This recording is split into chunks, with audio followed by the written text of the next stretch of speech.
जय राधा माधव कुंज बिहारी, जय राधा माधव कुंज बिहारी, गोपी जन वल्लभ गिरिवरधारी, गोपी जन वल्लभ गिरिवरधारी, यशोदनंदन व्रज जनरंजना, यशोदनंदन व्रज जनरंजना, यामुना तीरा व्रजहारी, यामुना तीरा व्रजहारी, जय राधा माधव कुंज बिहारी, जय राधा माधव कुंज बिहारी, गोपी जन वल्लभ गिरिवरधारी, गोपी जन वल्लभ गिरिवरधारी,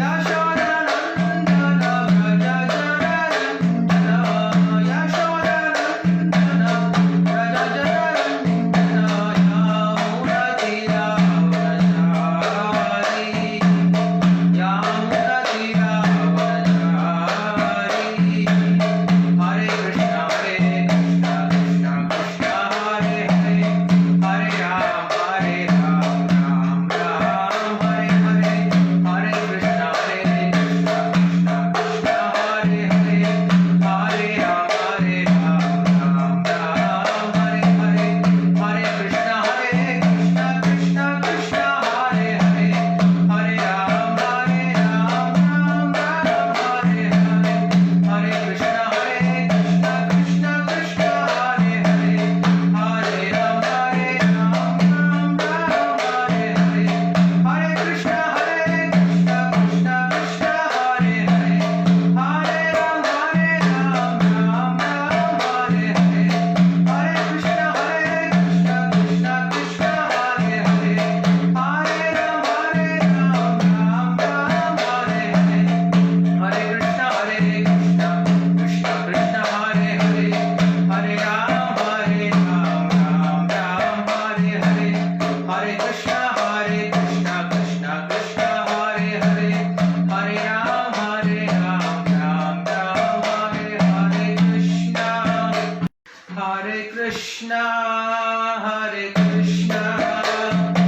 कृष्ण हरे हरे, हरे राम राम राम हरे हरे, हरे कृष्ण कृष्ण कृष्ण हरे हरे, हरे राम राम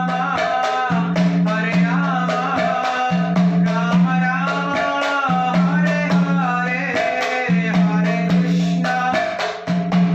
कृष्ण कृष्ण कृष्ण हरे हरे,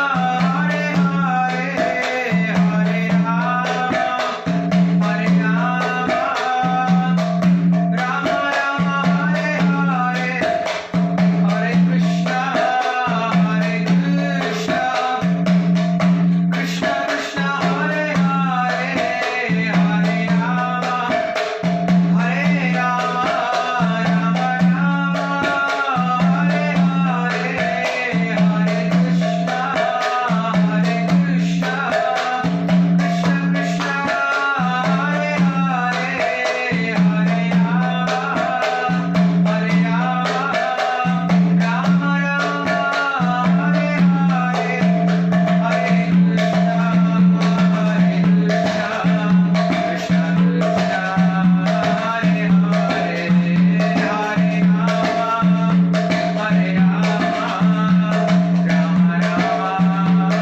हरे हरे, हरे कृष्ण कृष्ण हरे हरे, हरे राम राम हरे हरे। हरिनाम संकीर्तन यज्ञ की जय, ग्रंथराज श्रीमद् भागवतम की जय, श्रील प्रभुपाद की जय।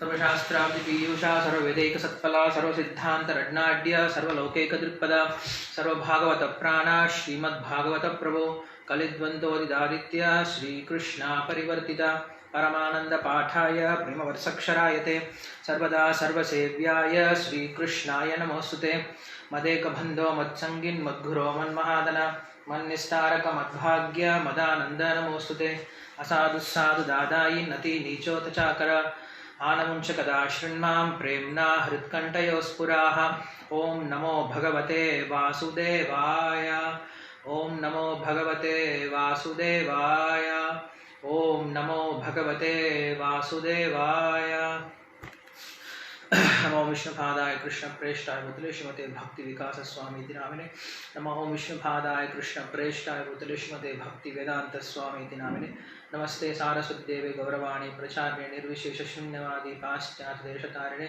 जय श्री कृष्ण चैतन्य प्रभु नित्यानंद श्री अद्वैत गदाधर श्रीवासादि गौरभक्तवृंद हरे कृष्ण कृष्ण कृष्ण हरे हरे हरे राम राम राम हरे हरे योऽन्त प्रविश्य मवाचमां प्रसुप्तां सञ्जीवयत्यखिलशक्तिधरस्वदाम्ना अन्यां हस्तचरणश्रवणत्वगादीन् प्राणान् नमो भगवते पुरुषाय तुभ्यं पान्त्वस्मान् पुरुहूतवैरिबलवन् मातङ्गमाद्युत्कटाकुम्भोच्चाद्रिविपाटनादिकपटुप्रत्येकवज्रायिताः श्रीमत्कण्ठीरवास्य प्रतसनकर धारिदारातिदूरप्रध्वस्तत्वान्तशान्तप्रवितमनसा भाविता भूरिभागैः जन्मादिस्य तोन्व्याधितर्देशविज्ञस्वराट् तेने ब्रह्महृदाय आदिकवये मुह्यन्ति यत्सूरयः तेजो वारिमृता यथा विनिमयो यत्र त्रिशर्गो मृषा धाम्नः स्वेन तदान्तस्थगुहं सत्यं परं धीमहि धर्मप्रोज्झितकैतवोऽत्र परमो निर्मत्सराणां सदां वेद्यं वास्तवमत्र वस्तुवदं तावत्रयोन्मूर्णं श्रीमद्भागवते महामुनिकृते किं वात्परैरीश्वरः सत्योहृत्य अवरुत्य कृतिभिः शुश्रूषविस्तच्छनात्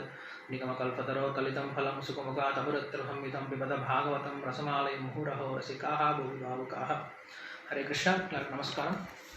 ஸோ நம்ம இந்த உத்தவ கீதையினுடைய 11வது அத்தியாயத்தை பார்த்துட்டு இருந்தோம். இன்னைக்கு 11வது அத்தியாயத்தை முடிச்சிடலாம் அப்படின்னா படித்து தெரிஞ்சுக்கலாம், முடிக்க முடியாது நம்மளால். ஸோ நேற்று நம்ம எது வரைக்கும் பார்த்தோம் அப்படின்னா, உத்தவர்கிட்ட கிருஷ்ணர்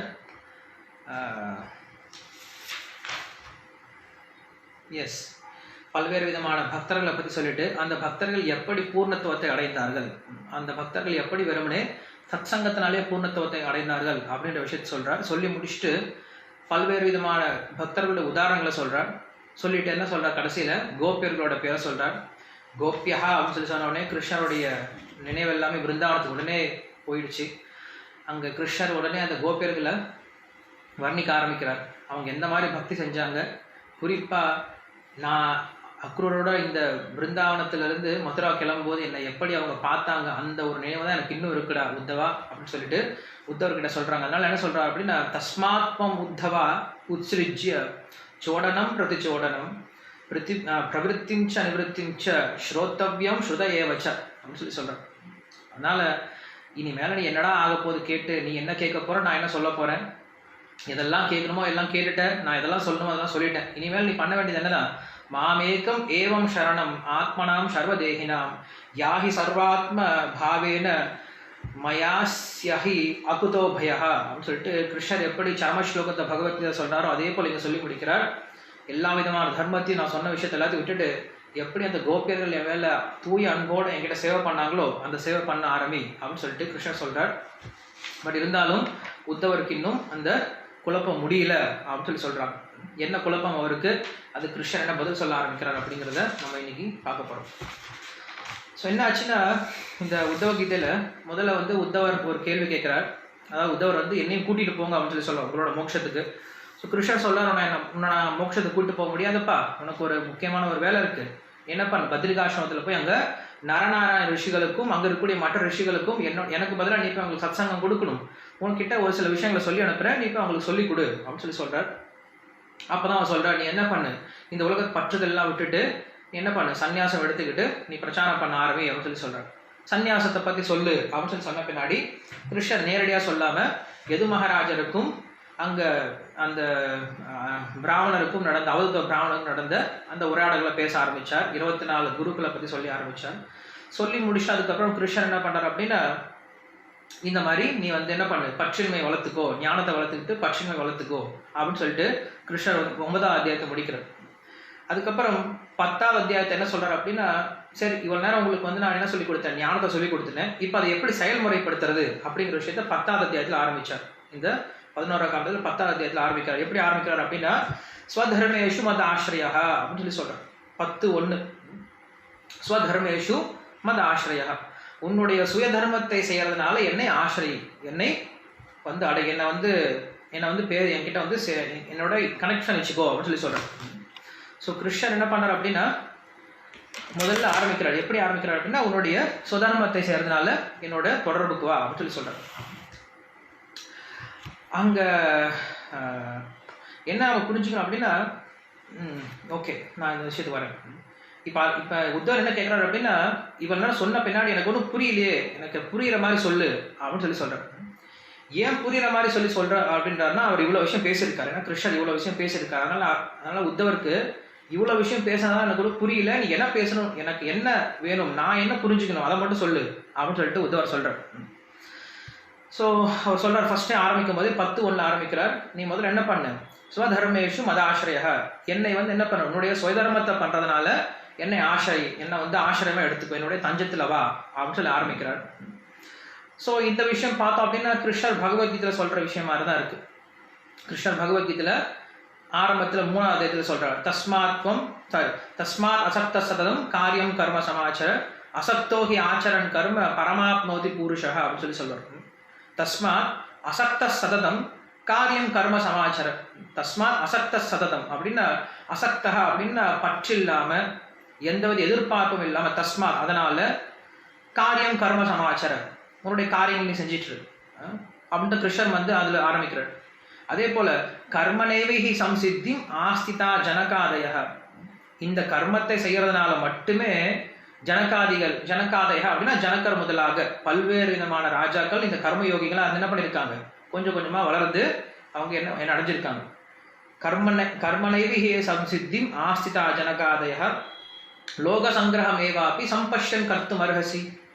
அதே போல என்ன பண்ண, அவங்களே நீ பின்பற்றி நடந்துட்டு அப்படின்னு சொல்லிட்டு சொல்றார். அவர் சொல்லிட்டு இருந்தவர் என்ன பண்றார், திடீர்னு 4வது ஸ்லோகம் 10 நாள் என்ன பண்றார், திடீர்னு டாபிக் சேஞ்ச் பண்ணிட்டார். 10:1 சொன்னாரு, நீ என்ன பண்ண, உன்னுடைய வர்ணாசிரம தர்மத்தை செஞ்சிட்டுன்னு சொல்லி சொன்னார்.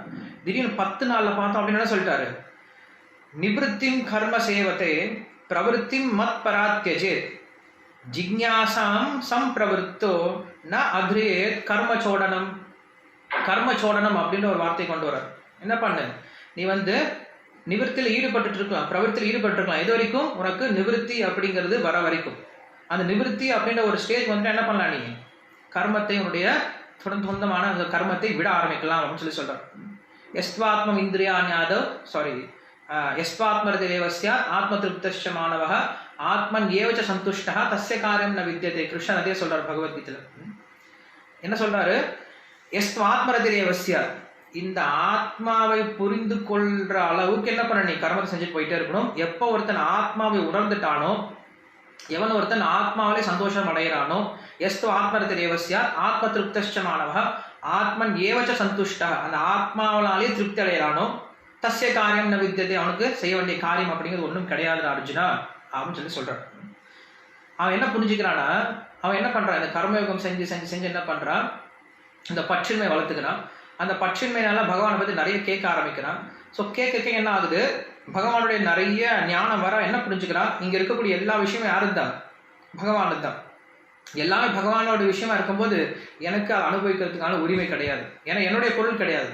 ஸோ என்னுடைய பொருள் இல்லாத போது நான் மற்றவங்களுடைய பொருள் அனுபவிச்சா அது திருட்டு விலையா போயிடும், அது வந்து தப்பான விஷயம் அப்படின்னு சொல்லிட்டு அவன் புரிஞ்சுக்கிறான். அதனால என்ன சொல்றாரு, பிரம்மா அர்ப்பணம் பிரம்ம ஹவிஹி பிரம்ம அக்னௌ பிரம்மணாஹுதம் பிரம்மைவ தேன கந்தவ்யம் பிரம்ம கர்ம சமாதினா. இதுவும் கிருஷ்ணன் சொல்லக்கூடிய விஷயம்தான்.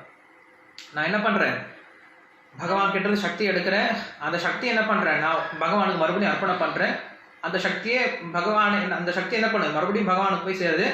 மறுபடியும் அதனால என்ன அடைய போறேன், அந்த பகவானே நான் அடைய போறேன் அப்படின்ற விஷயத்த அவன் ஞான யுகத்தை புரிஞ்சுக்க ஆரம்பிக்கிறான் அப்படின்னு சொல்லி சொல்றாரு. இந்த மாதிரி அவர் என்ன பண்றாரு, தொடர்ந்து ஞானத்தை பத்தி அதிகமா சொல்லிட்டு வர்றாரு, அந்த அத்தியாயத்தை முழுக்க சொல்லிட்டு வர்றாரு. திடீர்னு பார்த்தோம் அப்படின்னா 35வது ஸ்லோகத்துல 10:35 அதாவது இது பாகவத்தில் 10:35 ஸ்லோகம் என்ன சொல்கிறார் அப்படின்னா, எனக்கு வந்து விடுபற்ற ஆத்மா அப்புறம் கட்டுண்ட ஆத்மா இவங்க 2 பேருக்குள்ள வித்தியாசத்தை சொல்லுங்க அப்படின்னு சொல்லிட்டு உத்தவர் கேள்வி கேட்குறாரு. உத்தவர் கேள்வி கேட்டதுக்கு கிருஷ்ணர் சொல்லக்கூடிய விஷயம் என்ன சொல்றாரு அப்படின்னா, அங்க விடுபட்ட ஆத்மாக்கும் கட்டுண்ட ஆத்மாவுக்கும் இருக்கிற வித்தியாசம் சொல்லி முடிச்சுட்டு கிருஷ்ணர் சொல்றாரு, நீ எவ்வளவுதான் ஞானத்தை பெற்றாலும் பக்தி யோகம் இல்லை, உனக்கு வந்து பக்தி சேவை இல்லை அப்படின்னா அந்த ஞானம் அப்படிங்கிறது பிரயோஜனம் இல்லாமல் போயிடும், அதெல்லாமே வியர்த்தம் அப்படின்னு சொல்லிட்டு 10:35 நமக்கு சொல்றாரு. அந்த விஷயம்லாம் அதில் டிஸ்கஷன் வந்துட்டு இருக்கு. அதுக்கப்புறம் திடீர்னு பார்த்தோம் அப்படின்னா 11ஆவது அத்தியாயம் 11ஆவது அத்தியாயத்தில் 18வது ஸ்லோகம் அதில் சொல்றாரு, இந்த பக்தி எப்படி ஆரம்பிக்குது அப்படின்னு சொல்லி சொல்றாரு.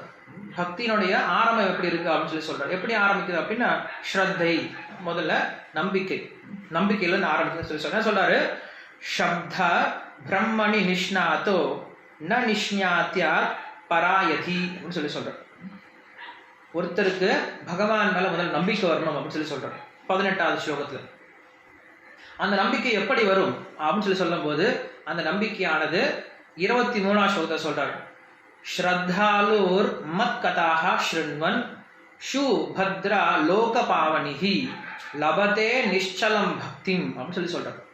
ஸ்ரத்தாலுர் மத் கதாக ஸ்ருண்வன், யார் ஒருத்தர் அந்த ஸ்ரத்தை உள்ளவர்கிட்ட இருந்து கேட்கிறாங்களோ, என்னை பத்தி கேட்க ஆரம்பிக்கிறாங்களோ அவங்களுக்கு என்னவா, சுபத்ரா லோக பாவனிஹி, அது ஒருத்தனை தூய்மைப்படுத்தும். லபதே நிஷ்சலம் பக்திம், அவனுக்கு என்ன வரும், நிஷ்சலமான அதாவது திடமான அந்த பக்தி வர ஆரம்பிக்கும் அப்படின்ற விஷயத்தை 11:23 ஸ்லோகத்தில் சொல்றார்.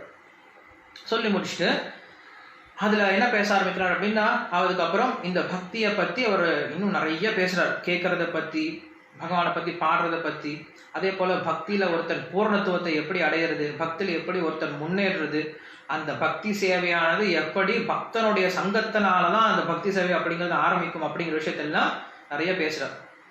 அதுக்கப்புறம் திடீர்னு 26வது ஸ்லோகத்துல உத்தவர் கேள்வி கேட்கிறார். என்ன கேள்வி கேட்கிறாரு, ஒருத்தர் பக்தியில முன்னேறி இருக்காரு அப்படின்னா அப்படிப்பட்ட பக்தருடைய குணங்கள் என்னது, எனக்கு அந்த அவங்களுடைய குணங்களை பத்தி சொல்லுங்க, பக்தியில முன்னேறனுடைய குணங்களை பத்தி சொல்லுங்க, அந்த பக்தி சேவை நான் எப்படி செய்யறது, பக்தி சேவை செய்யணும் சொல்லிட்டீங்க, அந்த பக்தி சேவை நான் எப்படி செய்யறது அப்படின்ற கேள்வியை 26வது ஸ்லோகத்துல சொல்றார். அதுக்கப்புறம் 34வது ஸ்லோகத்துல இருந்து 41வது ஸ்லோகம் வரைக்கும் கிருஷ்ணன் என்ன பண்றாரு, ஒருத்தர் எப்படி பக்தி சேவை செய்யணும்னு சொல்லி சொல்றாரு. பகவத்கீதையில கூட இல்லாத டீட்டெயில்ஸ் என்ன பண்றாரு கிருஷ்ணன் இங்க கொடுக்குறாரு. பகவத்கீதையில பக்தி சேவை செய்யணும், ஓகே, மன்மனாப மத் பக்தோ சொல்லிட்டாரு, பத்திரம் புஷ்பம் பலம் தோயம் சொல்லிட்டாரு, என் மேல மத் சித்தா மத்கத பிராண எப்போ என்ன நினைச்சிட்டுன்னு சொல்லிட்டாரு. ஆனா ப்ராக்டிக்கலா சொல்லி கொடுக்கல என்ன பண்ணும் அப்படின்ட்டு. ஆனா என்ன பண்றாரு இங்க கிருஷ்ணர் ப்ராக்டிக்கலா சொல்லி கொடுக்குறாரு. ஒரு குழந்தைய கை பிடிச்சி எழுதி வைக்கிற மாதிரி என்ன பண்றாரு, உட்காந்து நீட்டா சொல்றாரு, இதெல்லாம் பண்ணும்பா, இப்படிலாம் இருக்கணும்ப்பா, எனக்கு நீ வந்து சமைக்கும் போது இப்படி சமைக்கணும்ப்பா, இப்படி செய்யணும்ப்பா, என்ன பண்றாரு, எல்லாம் நீட்டா ஒன்றா சொல்றாரு. கோயில் கூட்டுறதுல இருந்து சொல்லி கொடுக்குறாரு, எப்படி கோயில் கூட்டணும்ல இருந்து சொல்லி கொடுக்குறாரு எல்லாமே. அது 34ல இருந்து 41வது ஸ்லோகம் வரைக்கும் அந்த பக்தியினுடைய அங்கங்கள் எதெல்லாம் செய்யணும் அப்படின்னு சொல்லி சொல்றாரு. இது வந்து ரொம்ப ரொம்ப சிறப்பான விஷயம். ஏன்னா கிருஷ்ணரே தன்னை எப்படி வழிபடணும் அப்படின்னு சொல்லி சொல்றாரு. ஸோ நான் முந்தானத்து வந்து பலராம் பிரபு கிட்ட பேசிட்டு இருந்தேன். என்ன சொன்னாருன்னா, அவர் பலராம் பிரபு வந்து பாகவதம் வாங்கினாரு. முதல்ல வாங்கும் போது என்ன பண்றாரு, சும்மா இப்போ நிறைய புக் இருக்குன்னு சொல்லிட்டு ஏதாவது ஒரு புக் நம்ம படம் பார்ப்போம் இல்லையா, ஃபோட்டோ எடுத்து பார்ப்போம் இல்லையா, புது புக்கில் வந்துச்சு, அந்த மாதிரி என்ன பண்றாரு, ஏதோ ஒரு புக் ஓப்பன் பண்ணி பார்க்குறாரு. ஓப்பன் பண்ணி பார்த்தா அவர் வந்து இந்த ஸ்லோகம் தான் படிச்சார். அந்த ஸ்லோகத்தில் படிக்கும் பொழுது ஒரு பக்தர் என்ன பண்ணும் அப்படின்னு சொல்லி அந்த ஸ்லோகத்தில் சொல்லப்பட்டிருக்கும் போது, ஒருத்தர் கண்டிப்பா கோயில் கட்டணும், அந்த கோயில்ல விக்கிரகத்தை பார்த்துக்கணும், அந்த கோயிலுக்கு உத்தியானவனம் இருக்கணும், அந்த கோயிலுக்கு நிறைய பூந்தோட்டங்கள் இருக்கணும், குளங்கள் இருக்கணும், இதெல்லாம் வச்சு என்ன பண்ணும், அந்த அந்த பகவானுக்கு நிறைய விழாக்கள் ஏற்படுத்தணும் அப்படின்னு சொல்லிட்டு போட்டிருக்கு அப்படின்னு சொல்லி பார்த்த பின்னாடி அவர் கோயில் கட்டலாம்னு நினைச்சார். இப்ப நம்மள என்ன பண்ணும், இந்த மாதிரி தான் யோசிக்க ஆரம்பிக்கும். இன்னைக்கு எல்லாம் அப்படிதான் பண்றாங்க. பெரிய பெரிய வீட்டுக்கெல்லாம் இருக்கவங்க என்ன பண்றாங்க, நல்ல வீடு கட்டிக்கிறாங்க, அவங்களுக்குன்னு ஒரு ஸ்விம்மிங் பூல், கார்டன், என்ஜாய் பண்றது இடம் எல்லாம் ரெடி பண்றாங்க. ஸோ என்ன பண்ணணும், நம்மள என்ன பண்ணணும் அப்படின்னா அந்த மாதிரி பகவானை யோசிக்க ஆரம்பிக்கும். ஏன்னா அர்ச்சனை பద్ధதி எப்படி இருக்கும் அப்படின்னா, பகவானை ஒரு ராஜா மாதிரி வழிபடணும். பகவானை ஒரு ராஜா போல வச்சு நம்ம எல்லாரும் அவங்களுக்கு பிரத்தியர்கள், சேவகர்கள் அப்படி வழிபடணுமா. ஸோ அப்படி வழிபடும் போது ராஜா கண்டிப்பா அதெல்லாம் தேவை இல்லையா, வெளில போறது, பார்க்கறது, கொஞ்ச நேரம் ஜாலியாக இருந்துட்டு வருது. ஸோ இதெல்லாம் என்ன பண்ணணும், பகவானுக்கு பண்ண ஆரம்பிக்கணும் அப்படின்னு சொல்லி சொல்கிறார். ஸோ கிருஷ்ணன் நேரடியாக சொல்கிறார், இதெல்லாம் எனக்கு செய்ய அப்படின்னு சொல்லி சொல்கிறார். இது 41வது ஸ்லோகம் வரைக்கும் பார்க்குறோம். அதுக்கப்புறம் மறுபடியும் 48வது ஸ்லோகத்துக்கு வரார். ஸோ 48வது ஸ்லோகத்தில் சத்சங்கத்தை அவர் பற்றி பேசுகிறாரு. சத்சங்கம் இல்லை அப்படின்னா ஒருத்தனுக்கு என்னதான் செஞ்சாலும் மோட்சத்துக்கான வழி கிடையாது அப்படின்னு சொல்லி சொல்கிறார். சத்சங்கேன வினோ உத்தவா, சத்சங்கேன வினா உத்தவா ந உபாய வித்யதே சம்யக்கு. சத்சங்கம் இல்லைன்னா உத்தவா அவனுக்கு பூர்ணத்துவம் அடையிறதுக்கு வேற வழியே கிடையாது. அவன் எந்த விஷயத்தை வேணா முன்னேறலாம். அவன் வந்து தானத்தில் உயர்ந்தவனா இருக்கலாம், தவத்தில் உயர்ந்தவனா இருக்கலாம், பற்றின்மையில உயர்ந்தவனா இருக்கலாம், ஞானத்தில் உயர்ந்தவனா இருக்கலாம், புலன்களை கட்டுப்படுத்தியவனா இருக்கலாம். என்னதான் இருந்தாலும் ஒருத்தனுக்கு அந்த சத்சங்கம் கிடைச்சி பகவானுடைய பக்தர்களுடைய சங்கத்துல பக்தி செய்யல அப்படின்னா அவனுக்கு என்னை அடையிறது சாத்தியமே இல்லாத விஷயம் அப்படின்னு சொல்லி சொல்றார். இப்படிதான் எப்பயும் கிருஷ்ணர் பண்ணுவார். கிருஷ்ணர் எல்லாத்தையும் சொல்லி முடிச்சிடுவார். சொல்லி முடிச்சுட்டு அதுக்கப்புறம் தன்னுடைய கருத்தை சொல்வார். எல்லாத்தையும் சொல்லிட்டு யோகினாவி சர்வேஷாம் மத்ததேன் அந்தராத்மனஹா ஸ்ரத்தாவான் பஜத யோகம் சமயயுக்த தமோகம் அத்தகான்னு சொல்லி சொல்ற மாதிரி எல்லாத்தையும் சொல்லி முடிச்சுட்டு அதுக்கப்புறம் தன்னுடைய கருத்தை சொல்லுவார். இதுதான் பெஸ்ட் அப்படின்னு சொல்லி சொல்லுவார். இது நம்ம அங்க 48வது ஸ்லோகத்துல பார்க்கிறோம். அதுக்கப்புறம் இப்போ இருக்கக்கூடிய இந்த அத்தியாயத்தில் 11 நான் வந்து இதுக்கு முன்னாடி 10வது அத்தியாயம் சொல்லிட்டு இருந்தேன் இல்லையா, 11 சொல்லிட்டு இருந்தேன். ஓகே, இப்போ நம்ம இருக்கிறது 12th சாப்டர் தானே, பியாண்ட். எஸ், நம்ம இப்போ இருக்கிறது 12th சாப்டர். ஓகே,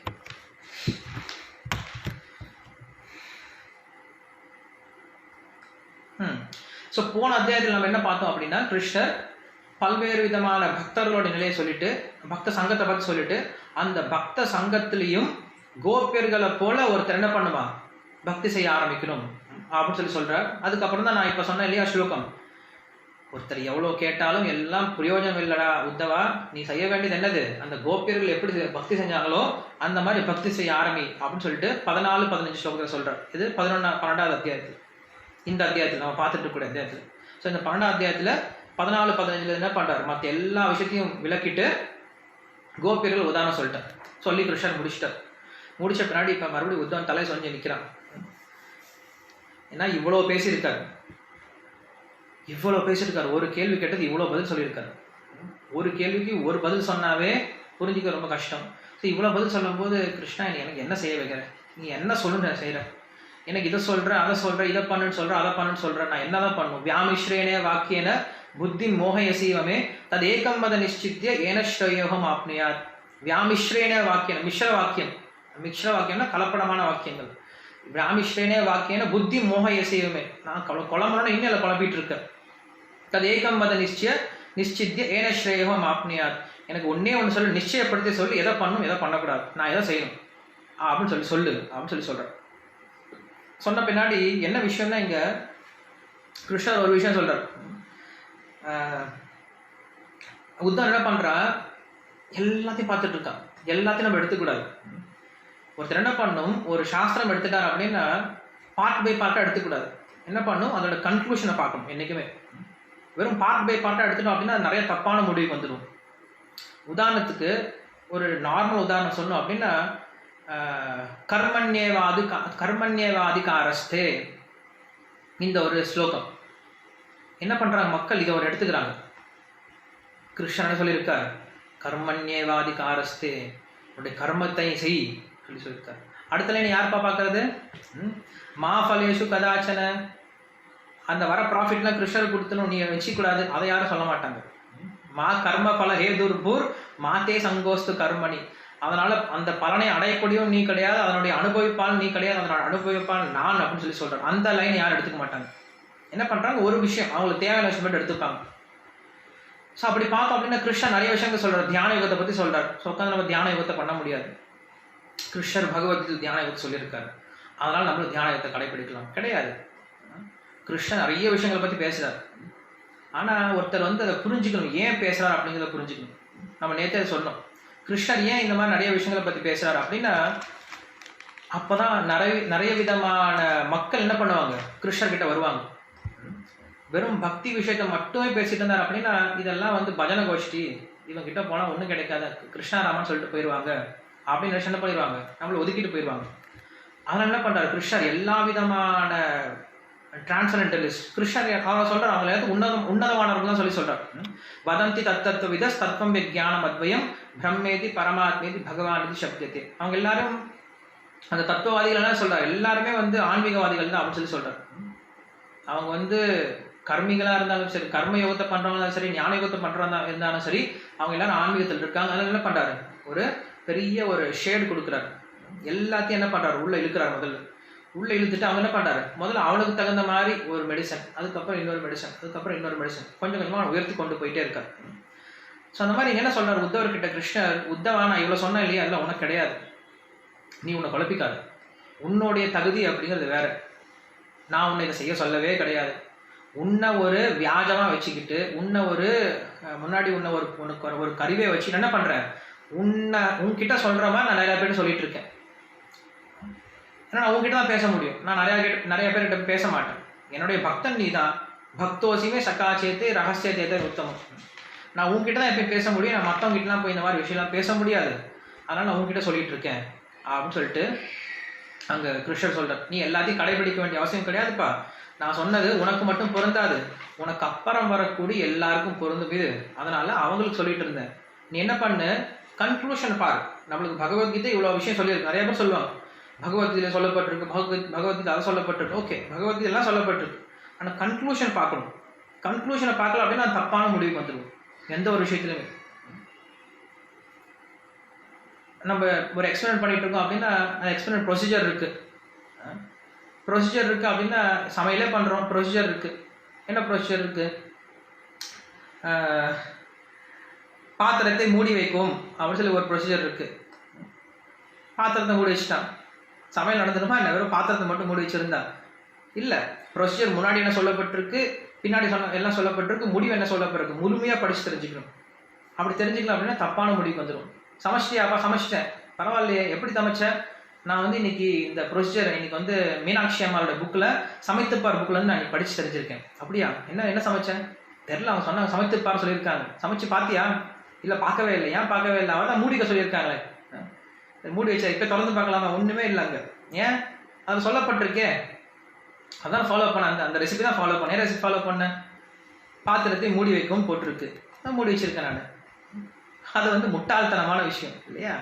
ஸோ அந்த மாதிரி பகவத்கீதை நம்ம படிக்கிறோம் அப்படின்னு என்ன பண்ணுறோம், முழுமையாக படித்து அதில் என்ன கன்க்ளூஷன் சொல்ல வர்றாரு அப்படிங்கிறது தெரிஞ்சுக்கணும். கன்க்ளூஷன் தெரியாமல் நம்ம சும்மா நடுவில் இருக்க ஒரு பாட்டு எடுத்துக்கிட்டு இதுதான் பகவத்கீதையுடைய முடிவு அப்படின்னு சொல்கிறது முட்டாள்தனம். ஸோ கிருஷ்ணன் கன்க்ளூஷன் சொல்றாங்க, சர்வதர்மான் பரித்யஜன்னு சொல்லி சொல்றாரு இல்லையா, அதுதான் கன்க்ளூஷன். அந்த கன்க்ளூஷன் வரல அப்படின்னா அவன் பகவத்கீதை படிக்கவே கிடையாது, பகவத்கீதை புரிஞ்சிக்கவே கிடையாதுன்னு அர்த்தம்.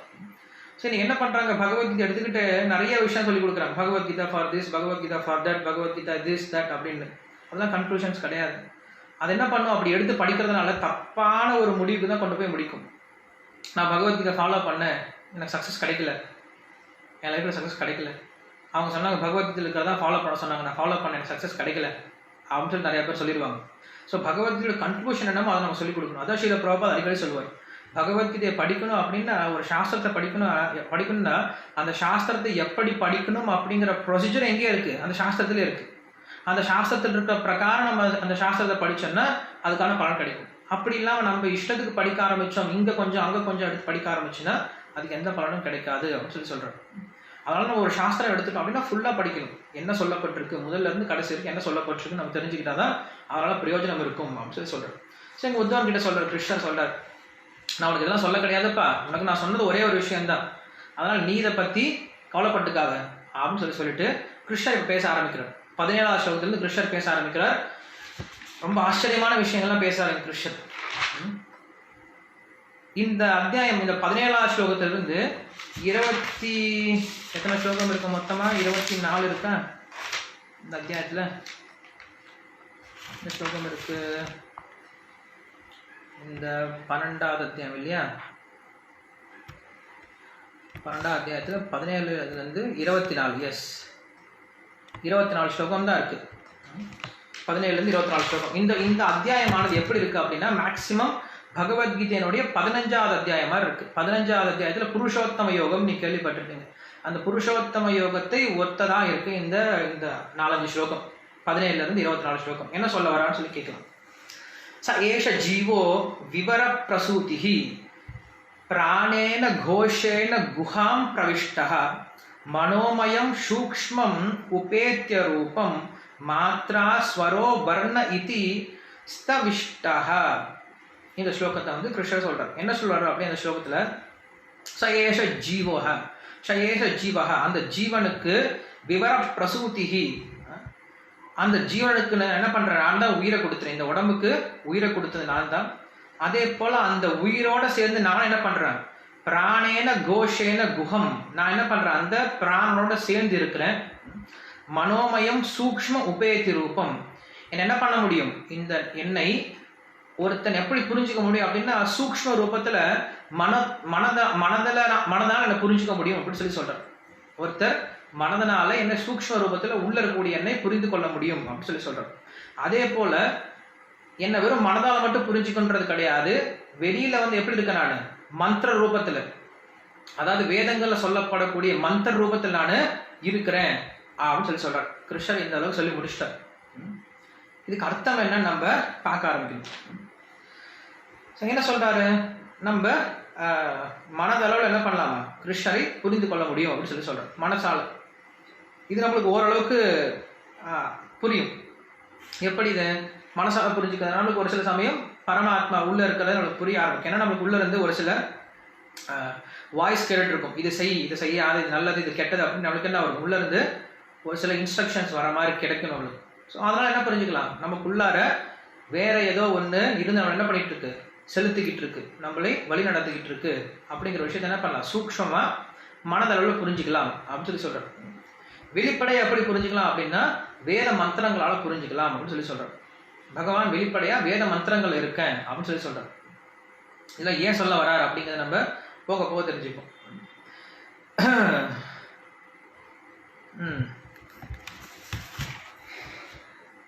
ஸோ என்ன சொல்ற கிருஷ்ணர், நான் வந்து வேத மந்திரங்களால வெளிப்படுறேன் அப்படின்னு சொல்லி சொல்றார்.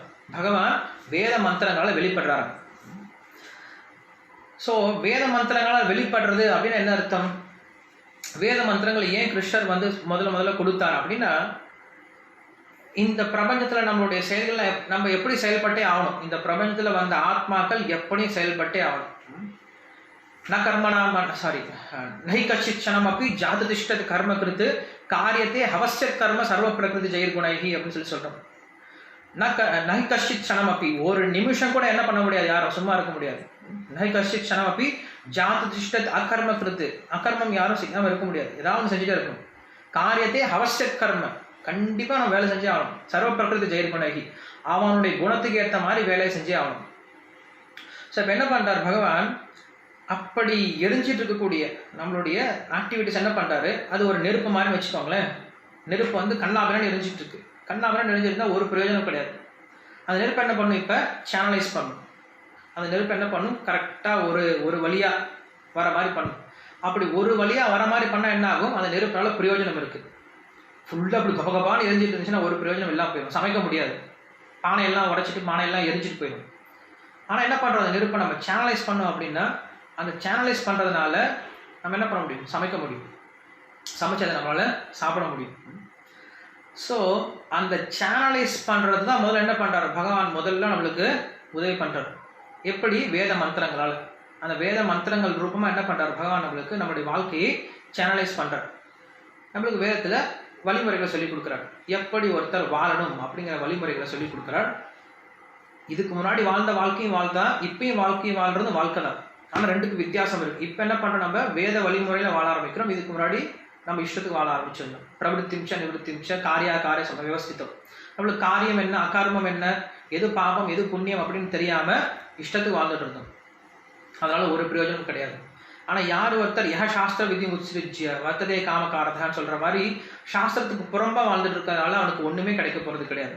சாஸ்திர ரூபமா வாழ ஆரம்பிக்கும் போது என்ன ஆகுது, அது சேனலைஸ் ஆக்கப்படுது. இப்போ சேனலைஸ் ஆகும்போது என்ன ஆகுது, ஒருத்தனால என்ன பண்ண முடியும், தேவையில்லாத அந்த சக்தியை வீணடிக்காம என்ன பண்ண முடியும், அந்த சக்தியை அவன் சரியான பாதையில கொண்டு போக முடியும். ஸோ இதுதான் வேதம் பண்ணுதான். வேதம் என்ன பண்ணுது, நம்மளுக்கு இன்ஸ்ட்ரக்ஷன்ஸ் கொடுக்குது. அந்த வேதத்துல சொல்லப்பட்ட விஷயங்கள் நம்ம எப்போ ஒருத்தர் செய்ய பண்ண ஆரம்பிக்கிறாலோ எப்போ அதை சரியாக பண்ண ஆரம்பிக்கிறோம் அப்போ என்ன ஆகும்? உணவை சமைக்கப்பட்டு விடும். உணவை சமைக்கப்பட்டுச்சா என்ன பண்ணலாம்? கீழே இறக்கி வச்சிடும். அதுக்கப்புறம் நம்மளுக்கு நெருப்பு தேவையில்லை இல்லையா? ஸோ அதே போல் இந்த வேத ஞானம் அப்படிங்கிறது எது வரைக்கும் நம்ம கூட வரும் அப்படின்னா, நம்மளுடைய இதயத்தை தூய்மை செய்கிற வரைக்கும் நம்மளுக்கு இந்த வேத ஞானம் தேவைப்படுது. பற்றின்மையை வளர்த்துக்கிற வரைக்கும் இந்த வேத ஞானம் தேவைப்படுது. அந்த வேத ஞானத்தில் ஒரு முறை நம்ம இந்த பற்றின்மையை வளர்த்துக்கிட்டோம் அப்படின்னா, தூய்மை அடைஞ்சிட்டோம் அப்படின்னா நம்மளுக்கு இந்த வேத ஞானங்கள் தேவை கிடையாது. அதாவது வர்ணாசிரம தர்மத்தில் சொல்லப்படக்கூடிய அந்த விதமான வேத ஞானங்கள் தேவை கிடையாது. பகவானை பற்றி ஞானம் அப்படிங்கிறது அது ஆத்ம சம்பந்தமான விஷயம். ஆத்மாவுக்கு இயற்கையாகவே ஒரு வகையான ஞானம் இருக்கு. நம்ம என்ன சொல்றோம்? ஆத்மாவுடைய குணமே என்ன சொல்றோம்? சத் சித் ஆனந்தம் அப்படின்னு சொல்லி சொல்றோம். ஸோ ஆத்மாவுக்கு இயற்கையாகவே அந்த ஞானம் இருக்கு. நீங்க அந்த ஞானத்தை போய் கொடுக்கலாம் தேவையில்லை. நான் பண்ண வேண்டியது என்னது? மேலாக இழுக்கக்கூடிய அந்த தூசை தட்டி விட்டா போதும், ஆத்ம ஞானம் பிரகாசமாகி போயிடும். பிரகாசத்தே மகாத்மானகான்னு சொல்லி சொல்றாங்க. நம்ம பண்ண வேண்டியது மேல இருக்கக்கூடிய தூசை தட்டணும். அந்த தூசை தட்டுறதுக்கு தான் நம்மளுக்கு என்ன பண்ணுது? இந்த வேத ஞானங்கள்லாம் உபயோகப்படுது அப்படின்னு சொல்லி சொல்றோம். ஸோ அந்த வேத வழிமுறைகளை ஒருத்தர் பின்பற்றதுனால 18வது ஸ்லோகத்தை தான் சொல்றாரு. இதில் 18வது ஸ்லோகத்தில் என்ன சொல்றாரு? யார் ஒருத்தர் இந்த வேத ஞானத்தை பின்பற்ற ஆரம்பிக்கிறாங்களோ அவங்க என்ன பண்றாங்க? கொஞ்சம் கொஞ்சமா தூய்மை அடைகிறாங்க அப்படின்னு சொல்லி சொல்றாரு. நெருப்பானது எப்படி 2 கட்டை உடைஞ்ச பின்னாடி அதுல இருந்து நெருப்பு வருதோ, நெருப்பு அந்த பின்னாடி அந்த கட்டை முடிஞ்ச பின்னாடி நெருப்பு முடிஞ்சு போயிடுது. ஸோ அந்த மாதிரி யார் ஒருத்தர் இந்த வேத ஞானத்தை சரியான வகையில் இந்த வேதத்தில் இருக்கக்கூடிய உபதேசங்களை அதில் இருக்கக்கூடிய வழிமுறைகள் பிரகாரம் ஒருத்தர் வாழ்க்கையை வாழ ஆரம்பிக்கிறாங்களோ என்ன ஆகுறாங்க? அவங்க தூய்மை அடைய ஆரம்பிக்கிறாங்க. அந்த பகவான் என்ன பண்றாரு? அந்த நெருப்பு ரூபத்திலிருந்து தூய்மைப்படுத்துறார் அப்படின்னு சொல்லி சொல்றாரு. ஸோ தூய்மை பண்ணும்போது அவன் என்ன பண்றான்? 19வது ஸ்லோகத்தில் சொல்றாரு. 19வது ஸ்லோகத்தில் என்ன சொல்றாரு? அவன் தூய்மையாக என்ன நினைக்கிறான்? அவனுக்கு ஒரு விஷயம் புரிய ஆரம்பிக்குது. என்னது? இங்க இருக்கிறது எல்லாமே பகவானுக்கு சொந்தம், எனக்கு எதுவுமே சொந்தம் கிடையாது அப்படிங்கிற விஷயத்தை அவன் புரிஞ்சுக்க ஆரம்பிக்கிறான். ஈஷாவாசம் இதம் சர்வம் எக்கிஞ்ச ஜெகத்யா ஜெகத் தேன தெக்கேன புஞ்சிதா மககிருத கஷ்ட சித்தனம். ஞான யுகத்துக்கு வரவன் இப்படிதான் புரிஞ்சுப்பான். முதல் வாசுதேவ சர்வமிதி சமஹாத்மா சுதுர்லபா அப்படின்னு சொல்றோம் இல்லையா? அந்த மாதிரி ஞான யுகத்தில் இருக்க கர்ம யுகத்திலிருந்து என்ன பண்றான்? இப்ப கர்ம மிஸ்ர பக்தியிலிருந்து ஞான மிஸ்ர பக்திக்கு வரான். ஸோ ஞான மிஸ்ர பக்தியில் என்ன பண்றாங்க? முதல்ல என்ன புரிஞ்சுக்கிறான்? இந்த உலகத்தில் இருக்க எல்லாமே யாருக்கு சொந்தம்? பகவானுக்கு சொந்தமானது அப்படிங்கிற விஷயத்த முதல்ல புரிஞ்சுக்க ஆரம்பிக்கிறான். ஸோ நீங்கள் பகவத்கீதையிலையும் பார்த்தீங்க அப்படின்னா 4வது அத்தியாயத்தை எடுத்து பார்த்தீங்கன்னா 4வது அத்தியாயத்தில் ஒரு 10வது ஸ்லோகத்துக்கு மேலே, ஒரு 10-12 ஸ்லோகத்துக்கு மேலே பார்த்தீங்கன்னா இந்த ஞான யுகத்தை பற்றி ஃபுல்லாக டீட்டெயில்ஸ் கொடுத்துருக்காரு கிருஷ்ணன். ஒரு ஞானத்தில் இருக்கவன் எப்படி பார்க்குறான் இந்த உலகத்தை, இந்த உலகத்தில் இருக்கக்கூடிய பொருள் எல்லாமே என்னது? கிருஷ்ணருக்கு சொந்தம் அப்படிங்கிறத பார்க்குறான். அதே போல் அவன் எப்படி இருக்கான் அப்படின்னா அவனுக்கு என்ன கிடைக்குதோ அப்படி அதோட வாழலாம். எனக்கு இது வேணும் அது வேணும் என்ன பண்ண மாட்டான், அவன் ஏங்கிட்டு இருக்க மாட்டான். அவன் என்ன பண்ணுறான்? எதிர்ச்சியா என்ன வருதோ பகவானுடைய ஏற்பாடு பிரகாரம் எனக்கு என்ன வருதோ அது வரட்டும், எனக்கு இது வேணும் அது வேணும் தேடிட்டு போக மாட்டேன். ஏன்னா கண்டிப்பாக கிருஷ்ணனை கொடுப்பேன்னா கொடுக்க போறார் அப்படிங்கிற விஷயத்தை அவன் புரிஞ்சுக்க ஆரம்பிக்கிறான். அப்படி புரிஞ்சுக்க ஆரம்பிக்கும் போது என்ன பண்றான்? அவனுடைய ஒரே ஒரு வேலை என்னது? இன்னும் எனக்கு பகவானை பற்றி தெரிஞ்சுக்கணும், இன்னும் எனக்கு பகவானை பற்றி தெரிஞ்சுக்கணும், இன்னும் எனக்கு பகவானுடைய குணங்கள் தெரிஞ்சுக்கணும் அப்படின்னு என்ன பண்றான்? அவன் கேட்கறதுல அவ்வளோ ஆர்வமா இருக்கும் பொழுது வயிற்றை பற்றி யோசிக்கிறது கிடையாது, சுற்றி இருக்கிற குடும்பத்தை பற்றி யோசிக்கிறது கிடையாது, தன்னுடைய எந்த ஒரு விஷயம் அவனுக்கு ஞாபகம் வர்றது கிடையாது. என்ன எழுது? பற்றின்மை தானா வர ஆரம்பிச்சிருது. பற்றின்மை அப்படிங்கிற விட தேவையில்லை, தானா வர ஆரம்பிச்சிருது. காரணம் என்னது? பகவானை பற்றி அதிகம் கேட்க கேட்க கேட்க என்ன எழுது? அந்த பற்றின்மை தானா வர ஆரம்பிச்சிடும். கிருஷ்ணர் சொல்றாரு இல்லையா, சுகதேவ கோஸ்வாமி சொல்றாரு இல்லையா பாகவத்தில், யார் ஒருத்தர் இந்த நஷ்டப்பிராய சபதேஷம் கிடையாது, அந்த ஸ்லோகம் என்னது? ஸ்ரோத்தம்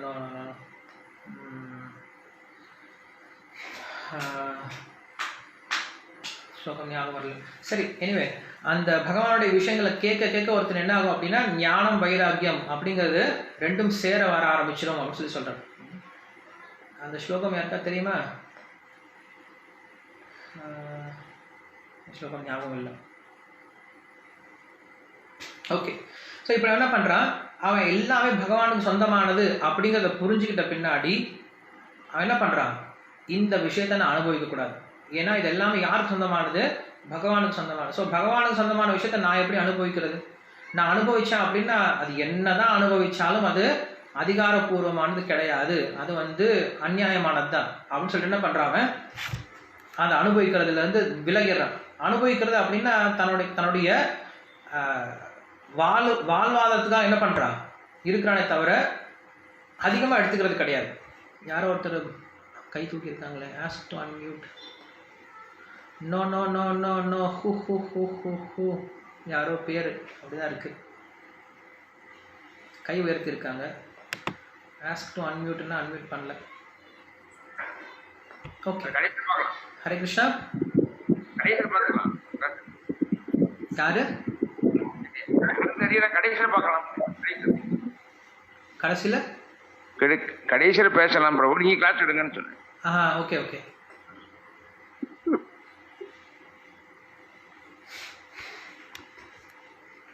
அவர் ஏதோ ஸ்லோகம் சொல்லுவாங்க நினைச்சேன், ஸ்லோகம் மறந்து போன ஸ்லோகத்தை.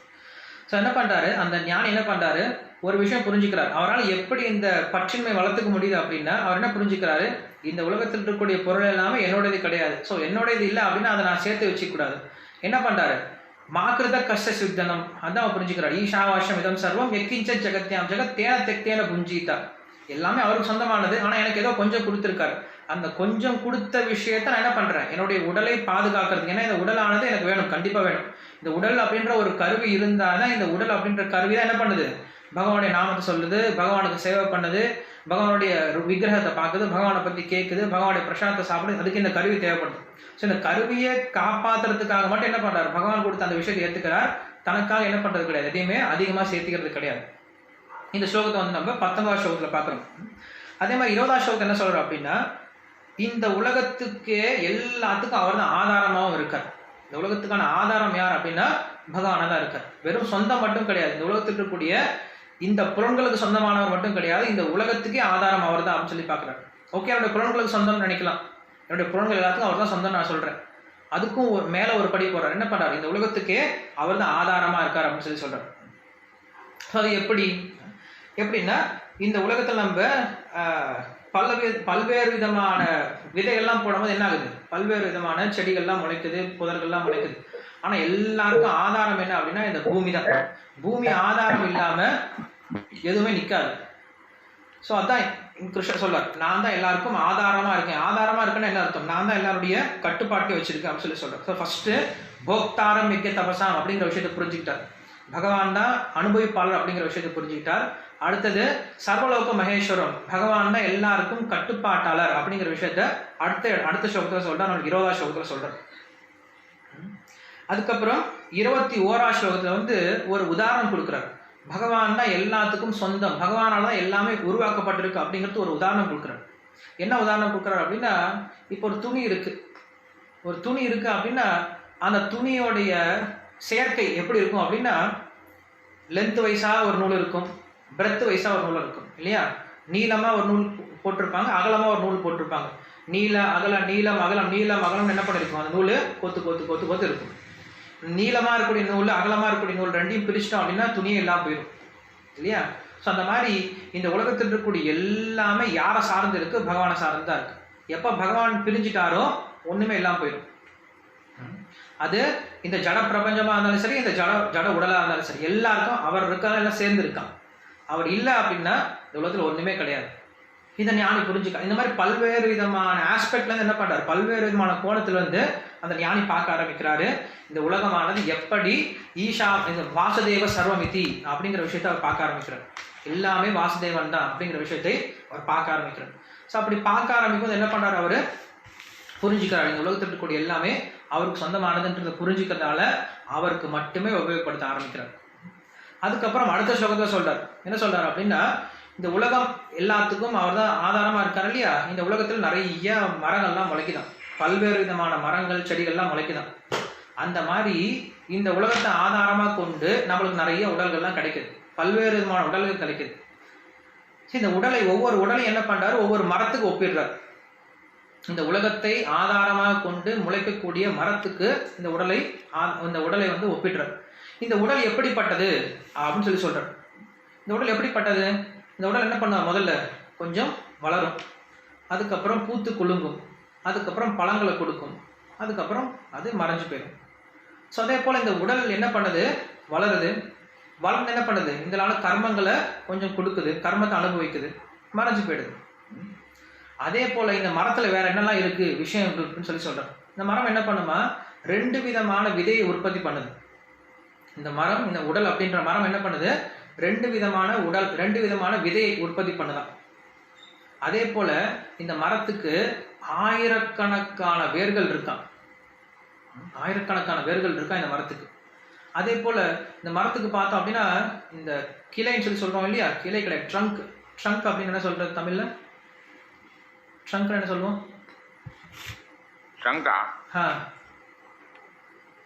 ட்ரங்க் தமிழ்ல என்ன சொல்லுவோம்? மரத்துக்கு ட்ரங்க் அப்படின்னா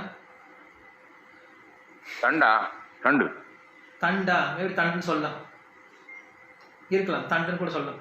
என்ன பண்றான்? இந்த மரத்துக்கு வந்து 3 வகையான ட்ரங்க் வந்து மேல இருக்கா, 5 வகையான ட்ரங்க் வந்து கீழே இருக்கு அப்படின்னு சொல்லி சொல்றான்.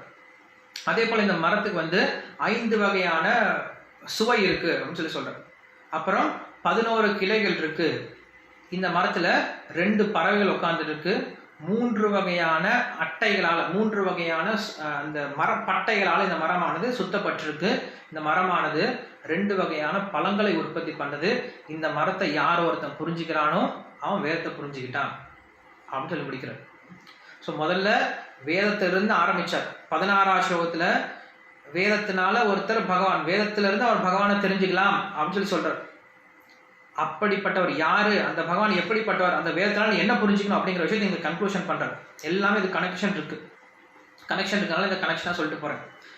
ஸோ என்ன சொல்றாரு? 2 விதமான இந்த மரமானது 2 விதமான விதையை உற்பத்தி பண்ணது. என்ன விதை? ஒன்று பாபம், இன்னொன்று புண்ணியம் அப்படின்ற 2 விதமான விதையை உற்பத்தி பண்ணது. இந்த உடல் 2 விதமான விதையை உற்பத்தி பண்ணது. அதே போல இந்த மரத்துக்கு நிறைய வேர்கள் இருக்கு, ஆயிரக்கணக்கான வேர்கள் இருக்கு. அந்த வேர்கள் என்னது? இந்த உடலை அனுபவிக்கணும் அப்படின்ற ஆசை, காமம் அப்படிங்கிற அந்த ஆசையினாலதான் என்ன பண்றோம்? நம்ம இங்க வேரூன்றி இருக்கும். பல்வேறு விதமான ஆசைகள் என்ன பண்ணுது? நம்மள மறுபடியும் என்ன பண்ணுது? பந்தப்படுத்தி இங்க மாட்டி வச்சுது. சில ப்ரோப்பா சொல்றாரு இல்லையா, நம்ம இறக்கும் பொழுது நம்மளுக்கு ஒரு சின்ன குலாப் ஜாமுன் மேல பற்று இருந்தா கூட மறுபடியும் பிறக்க வேண்டியது வரும் அப்படின்னு சொல்றோம். ஸோ அப்படி நம்மள ஆசை தான் என்ன பண்ணுது? மறுபடியும் இந்த உலகத்துல பிறக்க வைக்குது. ஆசை மட்டும் கிடையாது. இச்சா துவேஷ சமுத்வேன துவந்த மோகேன பாரத சர்வபூதானி சம்மோகம் சர்க்கே யாந்தி பரந்தபன் கிருஷ்ணன் சொல்றாரு. இச்சா துவேஷ 2மே இருக்கக்கூடாது. பற்றும் இருக்கக்கூடாது, வெறுப்பும் இருக்கக்கூடாது, 2மே இருக்கக்கூடாதுன்னு சொல்லி சொல்றாரு. ஸோ இந்த 2 விஷயமா என்ன பண்ணுது? நம்மள மறுபடியும் இந்த உலகத்துல பந்தப்படுத்துதெல்லாம் வேர்கள் அப்படின்னு சொல்லி சொல்றாரு. அப்புறம் 3 வகையான தண்டுகள் இருக்கு அப்படின்னு சொல்லி சொல்றாரு. என்னது? முக்குணங்களான 3 வகையான தண்டுகள் இருக்குன்னு சொல்லி சொல்றாரு. இது கீழ் நோக்கி இருக்கு அப்படின்னு சொல்லி சொல்றாரு. அதே போல மேல என்ன இருக்குன்னா 5 வகையான தண்டுகள் இருக்குன்னு சொல்லி சொல்றாரு. அந்த 5 வகையான தண்டுகள் என்ன அப்படின்னா பஞ்சபூதங்கள் அப்படின்னு சொல்லி சொல்றாரு. அதுக்கப்புறம் 5 வகையான சுவை இருக்கா இந்த மரத்துக்கு. என்னென்னது? சப்த ஸ்பர்ஷ ரூப ரச கந்த அப்படின்ற 5 வகையான சுவை இருக்கு அப்படின்னு சொல்லி சொல்றாரு. அதுக்கப்புறம் இந்த மரத்துக்கு 11 கிளைகள் இருக்கு. 11 கிளைகள் என்னது? 5 கர்மேந்திரியங்கள், 5 ஞானேந்திரியங்கள், ஒரு மனது, மொத்தம் செஞ்சு 11 கிளைகள் இருக்கு அப்படின்றார். அதுக்கப்புறம் இந்த மரத்துல 2 கிளி உட்காந்துட்டு இருக்கு. ஒரு கிளி ஆத்மா, இன்னொரு கிளி பரமாத்மா அப்படின்ற 2 பேர் உட்காந்துருக்காங்களாம். உட்காந்து என்ன பண்றாங்க? இந்த மரத்துக்கு வந்து இந்த மரமானது 3 வகையான பட்டைகளால சுத்தப்பட்டிருக்காங்க. இந்த 3 வகையான பட்டை என்னது? கப பித்த வாயு. இந்த உடலானது இந்த 3 நாளா ஆயிருக்கு. கபம், பித்தம், வாயு அப்படின்ற இந்த 3 பொருட்களால தான் இந்த உடலானது ஆகியிருக்கு. இந்த 3ம் சரியா போயிட்டு இருக்கனால 5 பஞ்சப்பிராணம் ஒழுங்கா ஓடிட்டு இருக்கு. இந்த 3ல ஏதாவது ஒரு பிரச்சனை வந்துச்சு அப்படின்னா பிராணன்ல பிரச்சனை வர ஆரம்பிச்சிடும். பிராணன்ல பிரச்சனை வர ஆரம்பிச்சிச்சா உடம்பு பிரச்சனை வர ஆரம்பிச்சிடும், கிளம்பி போயிடும், அவ்வளவுதான். ஸோ இந்த 3 வகையான பட்டையினால் என்ன இருக்கா? இந்த உடல் சுற்றப்பட்டிருக்கு அப்படின்னு சொல்றாங்க. ஸோ இந்த உடலானது 2 வகையான பழங்களை உற்பத்தி பண்ணுது. என்ன பழத்தை உற்பத்தி பண்ணுது? ஒன்று இன்பம், இன்னொன்று துன்பம். ஸோ யார் ஒருத்தர் இந்த உலக சுகத்தை அனுபவிக்கணும் அப்படின்னு நினைக்கிறாங்களோ அவங்க துன்பம் அப்படின்ற பழத்தை அனுபவிச்சுட்டு இருக்காங்க. யார் ஒருத்தர் எந்தவித பற்றுதலும் இல்லாம முழுமையா பரமஹம்சர்களா இருந்து சன்னியாசிகளா இருந்து பகவானுடைய சேவையில மட்டும் ஈடுபடுறாங்களோ அப்படிப்பட்டவர்கள் இன்பத்தை அனுபவிச்சுட்டு இருக்காங்க. எதுல? இந்த உடம்புலயே. அதுதான் முக்கியமான விஷயம். ஸோ இந்த ஒருத்தனுடைய சந்தோஷத்துக்கும் ஒருத்தனுடைய துன்பத்துக்கும் காரணம் கிருஷ்ணர் பகவத்கீதை சொல்றாரு இல்லையா, இந்த உடல்ல யாராவது சந்தோஷம் அடைன்னு நினைக்கிறான் அப்படின்னா அத்தியந்த கவுந்தைய நதேஷு ரமதே புதா அப்படின்னு சொல்றாரு. இந்த உடல்ல ஒருத்த சந்தோஷம் அடையணும் நினைச்ச உடனே அவனுக்கு துக்கம் வர ஆரம்பிச்சிருது இல்லையா. சந்தோஷத்தை நினைச்ச உடனே அதை எப்படி அடைய போறோமோ தெரியலையே, அவனுக்கு எப்படி கிடைக்க போதோ தெரியலையே, அது கிடைச்ச பின்னாடி என்ன ஆக போதோ தெரியலையே, அதை நம்மளை விட்டு போயிடுச்சுன்னா என்ன ஆகுமோ தெரியலையே, அதை நம்ம எப்படி பெறுறது, அதை நான் எப்படி அடையிறது, அப்பயும் அவனுக்கு துக்கம் ஆரம்பிச்சிருது. அது இல்லாத வரைக்கும் அந்த துக்கம் இல்லாமல் இருந்தான். அது வந்த உடனே அதனால கிடைக்கக்கூடிய ஒரு சின்ன சந்தோஷம் நினைச்சு என்ன பண்றான், துக்கத்தை ஆரம்பிச்சிடறான். ஆனா என்ன பண்றாங்க பரமஹம்சர்கள், சன்னியாசிகள் என்ன பண்றாங்க, ஃப்ரீயா இருக்காங்க, எதை பத்தி யோசிக்கிறது கிடையாது. எதை பத்தி யோசிக்காம அவங்க என்ன பண்றாங்க, முழுமையா அவங்களுடைய மனதை அவங்களுடைய சித்தத்தை என்ன பண்றாங்க, கிருஷ்ணருடைய சேவையிலே வச்சிருக்கிறதால சந்தோஷமா இருக்காங்க. எதை பத்தி கவலைப்படுறதே கிடையாது. இருந்தா இருக்கிறோம், எல்லாம் போய் கிருஷ்ணனை சேவை பண்ண போறோம், அவ்வளவுதான். அவங்களுக்கு அதை பத்தி யோசிக்கிறது கிடையாது. அப்படி என்ன பண்றாங்க, 2 விதமான பழங்களை உற்பத்தி பண்ணது அப்படின்னு சொல்றாங்க. யார் ஒருத்தர் இந்த மரத்தை புரிஞ்சுக்கிட்டாங்களோ அவங்க வேதத்தை புரிஞ்சுக்கிட்டாங்க. வேதம் அப்படிங்கிறது இந்த ஒரு ஞானத்தை கொடுக்க தான் வந்திருக்கு. இந்த ஞானத்தை புரிஞ்சுக்கிட்டு, அதாவது ஒரு வரைமுறையே இல்லாம மிருகத்தனமா வாழ்ந்துட்டு இருந்த மனிதனை ஒரு வரைமுறைப்படுத்தி நீ இப்படிதான் வாழணும் அப்படிங்கிற ஒரு வரைமுறை கொண்டு வந்து, அந்த வரைமுறையில நம்ம போயிட்டு இருக்கும் பொழுதே கொஞ்சம் கொஞ்சமா நம்மளை தூய்மைப்படுத்தி ஞான மார்க்கத்துக்கு கொண்டு வந்து, அந்த ஞான மார்க்கத்துல இந்த விஷயம் எப்படி புரிய ஆரம்பிக்குமா சொல்றாரு. ஒருத்தர் இதை தான் வேதத்தினுடைய சாரம் அப்படிங்கிறத புரிஞ்சுக்கணும் அப்படின்னு எப்படி புரிஞ்சுக்க முடியும், ஒரு குருவனுடைய உதவியால மட்டும்தான் புரிஞ்சுக்க முடியும் அப்படி சொல்றாரு. குருவனுடைய உதவி இல்லாம நம்மளா வேதத்தை படிச்சுட்டு இருந்தோம் அப்படின்னா, வேதம் அப்படிங்கிறது வெறுமனே இந்த மாதிரி யஜ்ய யாகாதிகள் தான் சொல்லப்பட்டிருக்கு, தர்மங்கள் தான் சொல்லப்பட்டிருக்கு அப்படின்னு என்ன பண்ணுவாங்க, அதையே பண்ணிட்டு இருப்பான். அதனுடைய முடிவை புரிஞ்சிக்க மாட்டான். ஏன்னா வேதம் அப்படிங்கிறது பூர்வ மீமாம்சை, உத்தர மீமாம்சை அப்படிங்கிறது இருக்கு. பூர்வ பாகம், உத்தர பாகம் அப்படிங்கிறது இருக்கு. ஸோ பூர்வ பாகம் அப்படிங்கிறது என்ன பண்ணுது அப்படின்னா, நம்மளுக்கு இந்த கர்ம விஷயங்கள் எல்லாம் சொல்லிட்டு இருக்கும். உத்தர பாகம் அப்படிங்கிறதா இந்த வேதத்தினுடைய நம்ம கன்க்ளூஷன் சொல்லி கொடுக்கும். அதுதான் நம்ம உபனிஷத்து அப்படின்னு சொல்றோம். ஸோ ஒருத்தர் என்ன பண்ணணும், என்னைக்கும் 2 சேர்த்து தெரிஞ்சுக்கணும். அது சேர்த்து தெரிஞ்சுக்கணும் அப்படின்னா அந்த ஞானம் அப்படிங்கிறது குரு கிட்ட தான் நம்ம தெரிஞ்சுக்க முடியும் அப்படிங்கிற விஷயத்த சொல்றோம். ஸோ தெரிஞ்சுக்கிறப்ப என்ன பண்ணுமா, அவன் அந்த மரத்தை வெட்டி எடுக்கணும் அப்படின்னு சொல்றான். எப்படி வெட்டி எடுக்கிறானா, ஏவம் குரும் உபாசனாய ஏக பக்தியா வித்யா குதரேன சீதேன தீரஹா அப்படின்னு சொல்றான். ஏவம் குரு உபாசனாய, குருவனுடைய உபாசனத்திற்கு கீழே குரு சொல்லக்கூடிய வழிமுறைகளை பின்பற்றதுனால, ஏக பக்தியா ஒரே பக்தியினால, வித்யா குட்டாரேன, குட்டாரேன அப்படின்னா சொல்றது ஆக்ஸ், கோடாலி. அந்த கோடாலி எடுத்து என்ன பண்றான், ஷீதேன தீரஹா, ஒருத்தர் என்ன பண்றான், வெட்டி எடுத்துடுறான் அப்படின்னு சொல்றான். ஸோ இவ்வளவு பெரிய இந்த சம்சாரம் அப்படிங்கிற இந்த மரமானது இந்த உலகத்துல ஊன்றி போயிருக்கு. ஆசை அப்படிங்கிற ஒரு விஷயத்துல ஊன்றி போயிருக்கு, பற்று அப்படிங்கிற விஷயத்துல ஊன்றி போயிருக்கு. இதை வெட்டுறதுக்கு கண்டிப்பா நம்மளுக்கு என்ன வேணும், ஒரு கோடாலி வேணும். அந்த கோடாலி அப்படிங்கிறது ஞானம். குரு அப்படிங்கிற என்ன பண்றாரு, அந்த ஞானத்தை கூர்மைப்படுத்துறாரு. ஏன்னா கோடாலி எப்படி இருக்கணும், கூர்மையா இருக்கணும். வெறும் கூர்மை இல்லாத மொக்க கோடாலியை வச்சு என்ன பண்ண முடியாது, வெட்டவே முடியாது. அந்த மாதிரி ஒருத்தருக்கு ஞானமே இருந்தாலும் அந்த ஞானமானது எப்ப குருவனுடைய கருணையினால் நிரப்பப்படவில்லையோ அப்படிப்பட்ட ஞானமானது ஒருத்தனுக்கு எந்த விதத்திலும் உபயோகப்படாது அப்படின்னு சொல்றாங்க. நம்ம இதை நிறைய உதாரணங்கள் பார்த்துட்டு இருந்தோம் இல்லையா. ராமாயணத்துல உதாரணம் பார்த்தோம், மகாபாரதத்துல உதாரணம் பார்த்தோம். மகாபாரதத்தில் பார்க்கும்போது ஏகலனுடைய உதாரணம் பார்த்தோம், கர்ணனுடைய உதாரணம் பார்த்தோம், கிருஷ்ணனுடைய உதாரணத்தை பார்க்குறோம். கர்ணன் என்ன பண்றான், ஏமாத்தி என்ன பண்றான், ஞானத்தை பெற்றான். அவனுக்கு அந்த ஞானம் பிரயோஜனம் இல்லாமல் போயிடுச்சு. ஆனால் கிருஷ்ணன் என்ன பண்றாரு, சாந்திபனி முனிகிட்ட படிக்க போனாரு.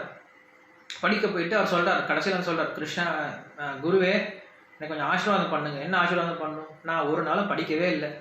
வந்தேன், மாட்டுக்கோட்டையில் போய் உட்காந்துருப்பேன், அங்கே பசுமாடு கூட விளையாடுவேன், சின்ன பசங்க கூட விளையாண்டுட்டு இருப்பேன், இப்படியே டைம் ஓட்டிட்டேன். எனக்கு என்ன பண்ணுங்க, நீங்கள் ஆசீர்வாதம் கொடுங்க, உங்கள் ஆசீர்வாதத்தினால மட்டும்தான் எனக்கு ஞானம் நிலை பெறும் அப்படின்னு சொல்றாரு. ஸோ அப்போ குரு சொல்றாரு, எப்பா நீ இப்படியா பேசுறது, இப்போதான் என்னுடைய பையனை கொண்டு வந்து கொடுத்த, 16 வருஷத்துக்கு முன்னாடி இறந்து போன பையனை கொண்டு வந்து கொடுத்துட்டு நீ தான் பகவான் அப்படிங்கிற விஷயத்தை நிரூபணம் பண்ணிட்டு என் காலில் விழுவுற, எனக்கு ஆசீர்வாதம் பண்ணு அப்படின்னு நான் என்ன சொல்றது அப்படின்னு சொல்லிட்டு அங்கே குரு ஆச்சரியப்பட்டார். ஸோ அங்கே கிருஷ்ணர் காட்டார், குருவனுடைய கருணையினால மட்டும்தான் ஒருத்தர் புரிஞ்சிக்க முடியும் அப்படின்னு சொல்றாரு. இல்லைன்னா இன்னைக்கு வேதங்களை படிச்ச இல்லை சாஸ்திரங்களை படிச்ச புராணங்களை படிச்ச நிறைய பண்டிதர்கள் இருக்காங்க. அவங்களால என்ன பண்ண முடியல, இன்னைக்கும் அவங்களால ஒரு பற்றுதலை கூட அவங்களால விட முடியல. இன்னைக்கு நிறைய ஸ்காலர்ஸ் இருக்காங்க. என்ன பண்ணுவாங்க அவங்க, நம்ம ஸ்காலர்ஸ்லாம் சொல்லியிருக்காங்க, கோபி பிரகாஷ் சொல்லியிருக்காரு. என்ன செய்வாங்கன்னா, வெஸ்டர்ன் ஸ்காலர்ஸ் என்ன பண்ணுவாங்களா, கையில் வைன் வச்சுப்பாங்களா, வைன் கிளாஸ் வச்சுக்கிட்டு, ஸோ இந்த Jiva Goswami what he speaks in that Sandarbhas அப்படின்னு சொல்லி டிஸ்கஸ் பண்ணிட்டு இருப்பாங்க. ஸோ அவங்கள பார்த்தோம் அப்படின்னா அவ்வளோ ஞானம் இருக்குது, அவங்களுக்கு சாஸ்திர ஞானம் இருக்குது. ஆனால் அவங்கள பாவக்காரங்களை விட முடியல. காரணம் என்னது? குருவனுடைய கருணை இல்லை. ஸோ குருவனுடைய கருணை இல்லாமல் ஒருத்தருக்கு எந்த அளவுக்கு ஞானம் இருந்தாலும் அந்த ஞானத்தால ஒரு பயனும் கிடையாது. கிருஷ்ணன் மறுபடியும் அதான் சொல்கிறேன். ஆனால் நம்மளுக்கு அந்த வகையில் நம்ம ரொம்ப ரொம்ப சேஃபான பொசிஷனில் இருக்கோம். ஸ்ரீல பிரபுபாதருடைய கருணையில் இருக்கும். ஸ்ரீல பிரபுபாதருடைய கருணையில் இருக்கிற வரைக்கும் நம்ம அதான் பார்த்ததுக்கு இதுக்கு முன்னாடி தான் கிருஷ்ணன் சொல்லிட்டு வந்தார், ஞானமே இல்லைனாலும் அவர் கூப்பிட்டு போயிடுவார். ஞானமே இல்லாமல் என்ன பண்ணுறாரு? அவர் கொண்டு வந்து ஞானத்தை கூப்பிட்டு போயிடுவார். அதனால குருவனுடைய ஆசிரியம், அதே போல தூய பக்தர்களுடைய அவர்களுடைய சங்கம் அப்படிங்கிறதா ரொம்ப ரொம்ப முக்கியம் அப்படிங்கிற விஷயத்த மறுபடியும் என்ன பண்றாரு கிருஷ்ணர் பல்வேறு வித கோணங்கள்ல இருந்து என்ன பண்றாரு நம்மளுக்கு சொல்லி கொடுத்துட்டு இருக்காரு. ஸோ இந்த விஷயம் பார்த்தோம் அப்படின்னா நீங்க பகவத்கீதை 15ஆம் அத்தியாயம் பார்த்தீங்கன்னா இந்த விஷயம் தான் வரும். 15ஆம் அத்தியாயத்திலையும் கிருஷ்ணர் இதை பத்தி பேச ஆரம்பிக்கிறார். என்ன சொல்றாரு? நரூபவஸ்தே ததோபி லப்யதே நாந்தோ நச்சாதி நச்சம் பிரதிஷ்டாக அஸ்வத்தமேனம் சுவிரூட மூலம் அசங்க சஸ்திரேன திருடேன சித்வா அப்படின்னு சொல்லுவார். நரூபம் அஸ்யேக ததோப லப்யதே. இந்த மரம், இந்த பௌதிகம் அப்படின்ற மரத்தினுடைய மூலம் எங்க இருக்குன்னு தெரியல. எங்கேயோ வேரூன்றி கிடக்கு, ரொம்ப ஆழமா கீழே கிடக்குதான் அந்த மரம். மரத்தோடைய வேத கண்டுபிடிக்க ரொம்ப கஷ்டம். அந்த மாதிரி நம்மளுடைய ஜென்மம் எங்க ஆரம்பிச்சது, நம்ம கர்மம் எங்க ஆரம்பிச்சது கஷ்டம், ரொம்ப கண்டுபிடிக்கணும். நரூபம் அஸ்யேக தத உபலப்யதே. என்ன உபலப்யதே? கிடைக்கவே கிடைக்காதுன்றார். நாஞ்சோ நசாதி நச்சம் பிரதிஷ்டா அஸ்வத்தமேனம் சுவிரூட மூலம் அசங்க சஸ்திரேன திருடேன சித்வா அப்படின்னு சொல்லுவாங்க. அசங்கம் அப்படின்னா பற்றின்மை. அந்த பற்றின்மை அப்படிங்கிற ஒரு கோடால் எடுத்து என்ன பண்ணுங்க, திடேன சித்வா உறுதியான மனதோட என்ன பண்ண அந்த மரத்தை வெட்டி எடு அப்படின்னு சொல்றாங்க. அப்புறம் என்ன ஆகுமா? ததப்பதம் தற் பரிமார்கித்தவ்யம் அஸ்மின்யனா நனிவர்த்தந்தி பூயா அப்படின்னு சொல்லுவாங்க. அதுக்கப்புறம் என்ன சொல்றாரு? நிர்மாண மோகா ஜிதசங்க ஜோஷா அத்தியாத்ம நித்யா விநிவிருத்த காம துவந்தை விமுக்தா சுகதுக்க சம்மீர் கச்சந்திய மூடா பதம் அவ்யத்தது அப்படின்னு சொல்லிட்டு நதத் பாசயத் சூர்யா நட்சாங்கோண பாவகா எத்கத்வான் நிவர்த்தந்தே தத்தா பரமம அப்படின்ட்டு அந்த பரமபதத்தை அடையக்கூடியவனுக்கு எந்த மாதிரி குணங்கள்லாம் இருக்கும் அப்படி அந்த அசங்கம் அப்படிங்கிற சாஸ்திரத்தை வச்சு அந்த பௌதிகத்தை வெட்ட பின்னாடி, இந்த பட்சிமை வெட்ட பின்னாடி அவனுக்கு என்னெல்லாம் வரும்னு சொல்றார். நிர்மாண மோகா ஜிதசங்க தோஷாக அத்தியாத்ம நித்யா விநிவர்த்த காமம். இதெல்லாம் பகவத்கீதையில் இருக்கு, நீங்க படிச்சு பார்க்கலாம். 15ஆம் அத்தியாயத்துல 5, 6, 7 இந்த ஸ்லோகம்லாம் நம்மளுக்கு இந்த விஷயம் தான் சொல்லிக் கொடுக்குது. இதே விஷயத்த என்ன பண்றாரு உத்தவகீதையில சொல்றாரு. இங்க கொஞ்சம் என்ன பண்றாரு, கொஞ்சம் எக்ஸ்பிளைன் பண்ணி இன்னும் டீட்டெயிலா சொல்றாரு. ஸோ பகவத்கீதையினுடைய எக்ஸ்பிளனேஷன், இன்னும் ஒரு டீடைல்ட் எக்ஸ்பிளனேஷன் தான் நம்ம என்ன சொல்லலாம் உத்தவகீதை அப்படின்னு சொல்றோம். ஸோ இங்க அதான் கிருஷ்ணர் சொல்லி முடிக்கிறாரு. ஏவம் குரும் உபாசனாய ஏக பக்தியா வித்யா குட்டரேன சிதேன தீரஹா அப்படின்னு சொல்றாரு. குருவனுடைய கருணையினால நன்கு கூர்மையாக்கப்பட்ட இந்த கோடாலியினால இந்த மரத்தை வெட்டி எடு அப்படின்னு சொல்றாரு. வெட்டி எடுத்த என்ன பண்றது? விவரிஷ்யா ஜீவ ஆசனம் அப்பிரமத்தஹ சம்பத்ய ச ஆத்மானம் அதத்யஜ அஸ்தரம் அப்படின்னு சொல்றாரு. என்ன சொல்றாரு? விவரிஷ்ய வெட்டின பின்னாடி ஜீவ ஆசன்யம் அப்பிரமத்தஹ. ஒருத்தர் என்ன அது அப்பிரமத்தஹ, அவனுடைய பைத்தியகாரத்தனம் அவன்கிட்ட இருந்து போயிடுச்சு. என்ன பைத்தியக்காரனா இருந்தா இத்தனை நாளா? இந்த உடலோட என்ன கனெக்ட் பண்ணிட்டு நான் பைத்தியக்காரன் நினைச்சிட்டு இருந்தேன். இந்த உடல் தான் நான், இந்த உடல் தான் நான், இந்த உடல் சம்பந்தப்பட்டதான் நான் நினைச்சிட்டு இருந்தேன். அந்த பைத்தியகாரத்தனம் போயிடுச்சான். அப்பிரமத்தஹ நூனம் பிரமத்தே குரும அப்படின்னு சொல்லி பாகவத்தில் சொல்லுவார் இல்லையா? நம்ம எல்லாரும் பைத்தியக்கார ஸ்டேஜில் இருக்கோம். புதுசா அடையாளத்தை வச்சு நம்ம சுத்திட்டு இருக்கோம். அது போயிடுச்சு. அவனுக்கு உண்மையான ஞாபகம் வந்துருச்சான். எதனால? இந்த அசங்கம் அப்படிங்கிற இந்த சஸ்திரத்தை வச்சு வெட்டினதுனால. சம்பத்திய கிடைச்ச பின்னாடி ஆத்மான அதத்யஜ விட்டுரு. எதை விட்டணும்? கோடாலை விட்டுட்டு போயிடணும். என்னது? அஸ்திரம். தியஜ அஸ்திரம். நீ எதனால வெட்டினியோ அதை எங்கே விட்டுட்டு போயிடும் அப்படின்னு சொல்றாரு. நமக்கு சாவி அப்படின்னு எதற்கு தேவை அப்படின்னா, ஒரு பூட்டை திறக்கிற மாதிரி தான் சாவி தேவை. பூட்டை திறந்து உள்ள போயிட்டோம்னா தேவை கிடையாது, நமக்கு சாவி தேவை கிடையாது. ஸோ அதே போல ஒருத்தர் இந்த உலகத்துல இருக்கிற வரைக்கும், இந்த உடலோட எனக்கு சம்பந்தம் இருக்கு அப்படிங்கிறத புரிஞ்சுக்கிற வரைக்கும், அது அப்படிங்கிற விஷயத்த புரிஞ்சிக்காம இருக்கிற வரைக்கும் என்ன பண்றான்? இந்த வேதஞானத்தை முதல்ல உபயோகப்படுத்த ஆரம்பிக்கிறான். இந்த வேதஞானத்தை அவன் என்ன பண்றான்? கடைபிடிக்க ஆரம்பிக்கிறான் பூர்வ பாகத்தை. ஸோ கடைபிடிக்க என்ன கொஞ்சம் கொஞ்சமா தூய்மை அடைய ஆரம்பிக்கிறான். எப்போ அவன் தூய்மை அடைய ஆரம்பிக்கிறானோ, எப்போ தூய்மை அடைஞ்சிட்டானோ அப்ப என்ன பண்றான்? எப்போ ஒருத்தர் கிருஷ்ணரை உணர்ந்துட்டானோ, எப்போ ஒருத்தன் பக்தியில உயர்ந்துட்டானோ அப்ப என்ன பண்ண தேவையில்லை, அந்த இடத்துலையும் இந்த வேதஞானத்தை உள்ள கொண்டு நுழைக்காத அப்படின்னு சொல்றாரு. ஏன்னா கிருஷ்ணர் கிட்ட போயிட்டோம் அப்படின்னா அதுக்கப்புறம் இந்த வேதஞானம் செல்லாது. ஏன்னா அங்க போயிட்டு நம்ம மறுபடியும் அனாலிட்டிக்கல் ஸ்டடி பண்ணிட்டு இருக்க கூடாது. கிருஷ்ணன்னா என்னது, கிருஷ்ணன் என்ன தத்துவம், அவர் புல்லாங்குழல் என்ன தத்துவம், அவர் புல்லாங்குழல் இருக்கக்கூடிய ஓட்டை என்ன தத்துவம், அவர் இதில் வந்து 10 ஓட்டை வச்சிருக்காரு, இந்த புல்லாங்குழல் 11 ஓட்டை வச்சிருக்காரு, அதுக்கு என்ன தத்துவம். அதுக்கப்புறம் கிருஷ்ணருடைய பானை என்ன தத்துவம், அவருடைய வெண்ணெய் என்ன தத்துவம், அவர் உடச்ச என்ன தத்துவம், மத்தி என்ன தத்துவம், இதெல்லாம் பேசவே கூடாது. அதுக்கப்புறம் அவருடைய நிலைமை வேற போயிடுது. கிருஷ்ணன் என்ன பண்றாருங்க, அந்த கோபியர்களோட நிலைமை கொண்டு வந்து சொல்றாரு. எப்படி என்ன ரசிச்சாங்க அவங்க கோபியர்கள், என் மேல அன்பு செலுத்திட்டாங்க. செலுத்தின பின்னாடி அவங்க என்னை பத்தி யோசிக்கவே கிடையாது. என்னை வந்து பகவான் அப்படிங்கிற விஷயத்த என்ன பண்ணிட்டாங்க, மறந்தே போயிட்டாங்க. ஸோ பக்தியோட உயர்ந்த லெவலுக்கு போன பின்னாடி என்ன ஆயிருமா, ஆட்டோமேட்டிக்காக அவனுக்கு இந்த உலகத்தினுடைய தர்மங்கள், இந்த உலகத்துல சொல்லப்பட்ட அந்த வேதத்துல சொல்லப்பட்ட சாதாரண தர்மங்கள் அவனை விட்டு தானா போயிடும் அப்படின்னு சொல்றாரு. ஆனா நம்ம கவனமா இருக்கணும். நம்ம இன்னும் அந்த லெவலுக்கு போக கிடையாது. நம்ம அந்த லெவலுக்கு போகும்போது தானா போக ஆரம்பிக்கும். இப்ப நம்ம செய்யக்கூடாது. இப்ப நம்ம என்ன பண்ணணும், அந்த வேத தர்மங்கள் நம்ம பக்திக்கு தடங்கள் இல்லாத வரைக்கும் அந்த வேத தர்மத்தை நம்ம கடைபிடிச்சு ஆகணும் இல்லையா. ஏன்னா நம்ம இன்னும் இந்த உலகத்துல தான் வாழ்ந்துட்டு இருக்கோம். குறிப்பா நம்ம இந்தியாவில் வாழ்ந்துட்டு இருக்கோம். ஸோ இந்தியாவில் வாழும் பொழுது இன்னைக்கு இங்கு என்ன கொஞ்சமாவது வேத தர்மங்கள் இருக்கு இல்லையா. அந்த தர்மத்தை மக்கள் பார்க்குறாங்க. ஸோ நமக்காக இல்லைனாலும் என்ன பண்ணும், மக்களுக்காக என்ன பண்ண, நம்ம தர்மத்தை கடைபிடிச்சு ஆகணும். குறிப்பா நம்மளுக்கு நம்மளுடைய ஆச்சாரியர் நம்மளுக்கு என்ன தர்மத்தை கொடுத்துருக்காரோ வேத தர்மங்களை அதை நம்ம கடைபிடிச்சாகணும். உதாரணத்துக்கு இப்போ வந்து பேண்ட் ஷர்ட் போடக்கூடாது, வைஷ்ணவ உடையில தான் வரணும் அப்படின்னு சொல்றோம். இது வந்து பக்திக்கு எங்கேயாவது சம்பந்தம் இருக்கா, கிருஷ்ணர் எங்கேயாவது பேசுறாரா, கிடையாது. கிருஷ்ணர் பேசுகிறாரு, ஆனால் நம்மளுக்கு ஸ்ரீல பிரபுபாதா சொல்லியிருக்காரு எப்படி நம்ம ட்ரெஸ் பண்ணிக்கணும் அப்படின்னு சொல்லியிருக்காரு. இது உலக தர்மம். இந்த உலக தர்மத்தை நம்ம கடைபிடிச்சு தான் ஆகணும். இல்லை நான் வந்து பரமஹம்ச நிலைக்கு போயிட்டேன், எனக்கு எதுவும் தேவை கிடையாது அப்படின்னு நம்ம சொல்லிட முடியாது. நம்ம இன்னும் அந்த நிலைமைக்கு போக கிடையாது. ஸோ நம்ம என்ன பண்ணுறோம், இன்னும் இந்த உலகத்தில் தான் வாழ்ந்துட்டு இருக்கோம். ஸோ இந்த உலகத்தில் உள்ள வாழ்ந்துட்டு இருக்க வரைக்கும் எஸ் ஆத்மரதி தேவசியா ஆத்ம திருப்தஷ்ட மாணவ, வெறும் ஆத்மாவில் மட்டுமே சந்தோஷம் அடைஞ்சு எதை பற்றியும் கவலைப்படாமல் இருந்தால் நம்ம எப்படி வேணா இருக்கலாம். ஆனால் நம்ம அப்படி கிடையாது. நம்ம எல்லாத்துலேயும் நம்மளுக்கு இன்னும் சுயநினைவு இருக்குது. சுயநினைவு அப்படின்னா இந்த பௌதிக நினைவு இருக்குது. அது இருக்க வரைக்கும் நம்ம என்ன பண்ணணும், இந்த உலகத்தை தர்மங்களை கடைபிடிக்கணும். அந்த தர்மங்கள் சாஸ்திரத்துக்கு புறம்பா இல்லாத வரைக்கும் அந்த தர்மத்தை கடைபிடிக்கலாம். சாஸ்திரம் அதாவது கிருஷ்ண பக்திக்கு தடங்களா இல்லாத வரைக்கும் அந்த தர்மங்களை கடைபிடிக்கணும். கிருஷ்ண பக்தி தடங்கள் வந்துச்சு அப்படின்னா அந்த தர்மத்தை விட்டுடலாம். அந்த ஆணுக்குள்ளி சங்கல்பா பிராதிகுல்யச வர்ஜனம். சரணாகத் தத்துவத்தை சொல்லும் போது ஆணைக்குள்ளிய சங்கல்பா பிராதிகுல்யச வர்ஜனம். எது சாஸ்திரத்துக்கு எது பக்திக்கு உகந்தா இருக்கோ அதை எடுத்துக்கோ, எது பக்திக்கு உகந்தாலே அதை விட்டுடு. சாஸ்திரம் சொல்லுது மாது தேவோ பவா பித்ரு தேவோ பவா, அப்பா சொல்ற பேச்சு கேட்கணும், அம்மா சொல்ற பேச்சு கேட்கணும், கண்டிப்பா கேட்கணும். எது வரைக்கும், பக்திக்கு தடங்கள் இல்லாத வரைக்கும். பக்திக்கு தடங்கள் வந்துருச்சா பிரகலாதன் மாதிரி போயிடும். அவங்க அப்பாவே கொண்டாரு, ஒன்றும் பெருசாக அங்கே பொருட்படுத்தல. அதே பகவான் தான் சொல்றாரு, ராமரா வந்து எங்கள் அப்பா சொல்கிற பேச்சு கேட்கணும், எங்கள் அப்பா சொல்கிற பேச்சு கேட்கணும், எங்கள் அப்பா சொல்கிறதா தர்மம், எங்கள் அப்பா சொல்கிறதா நியாயம், அவருக்காக நான் காட்டுக்கு போவேன், நான் உயிரை கூட விட்டுருவேன், நான் எதை வேணா செய்வேன், நான் எங்கள் அப்பா விட மாட்டேன், எங்கள் அப்பா செஞ்ச சத்தியத்தை நான் காப்பாற்றி கொடுக்குறேன். அதே ராமர் தான் சொல்கிறார். அதே ராமர் என்ன பண்ணுறார், நரசிம்மரா வந்து அப்பாவே போட்டு தள்ளிட்டார். ஏன் உனக்கு ஒரு நியாயம், அப்போ பக்தனுக்கு ஒரு நியாயமா அப்படின்னு கிடையாது. அவர் அங்கே உயர் தர்மத்தை காட்டுறாரு. கண்டிப்பாக இந்த உலக தர்மத்தை நம்ம கடைபிடிச்சு தான் ஆகணும். அந்த தர்மமானது பக்திக்கு தடங்கள் இல்லாத வரைக்கும் அந்த தர்மத்தை கடைபிடிக்கலாம். பக்திக்கு தடங்கள் ஆரம்பிச்சு அந்த தர்மத்தையும் விட்டலாம் அப்படின்னு சொல்றாரு. ஸோ இங்கே அந்த விஷயத்தை சொல்லி முடிக்கிறார்.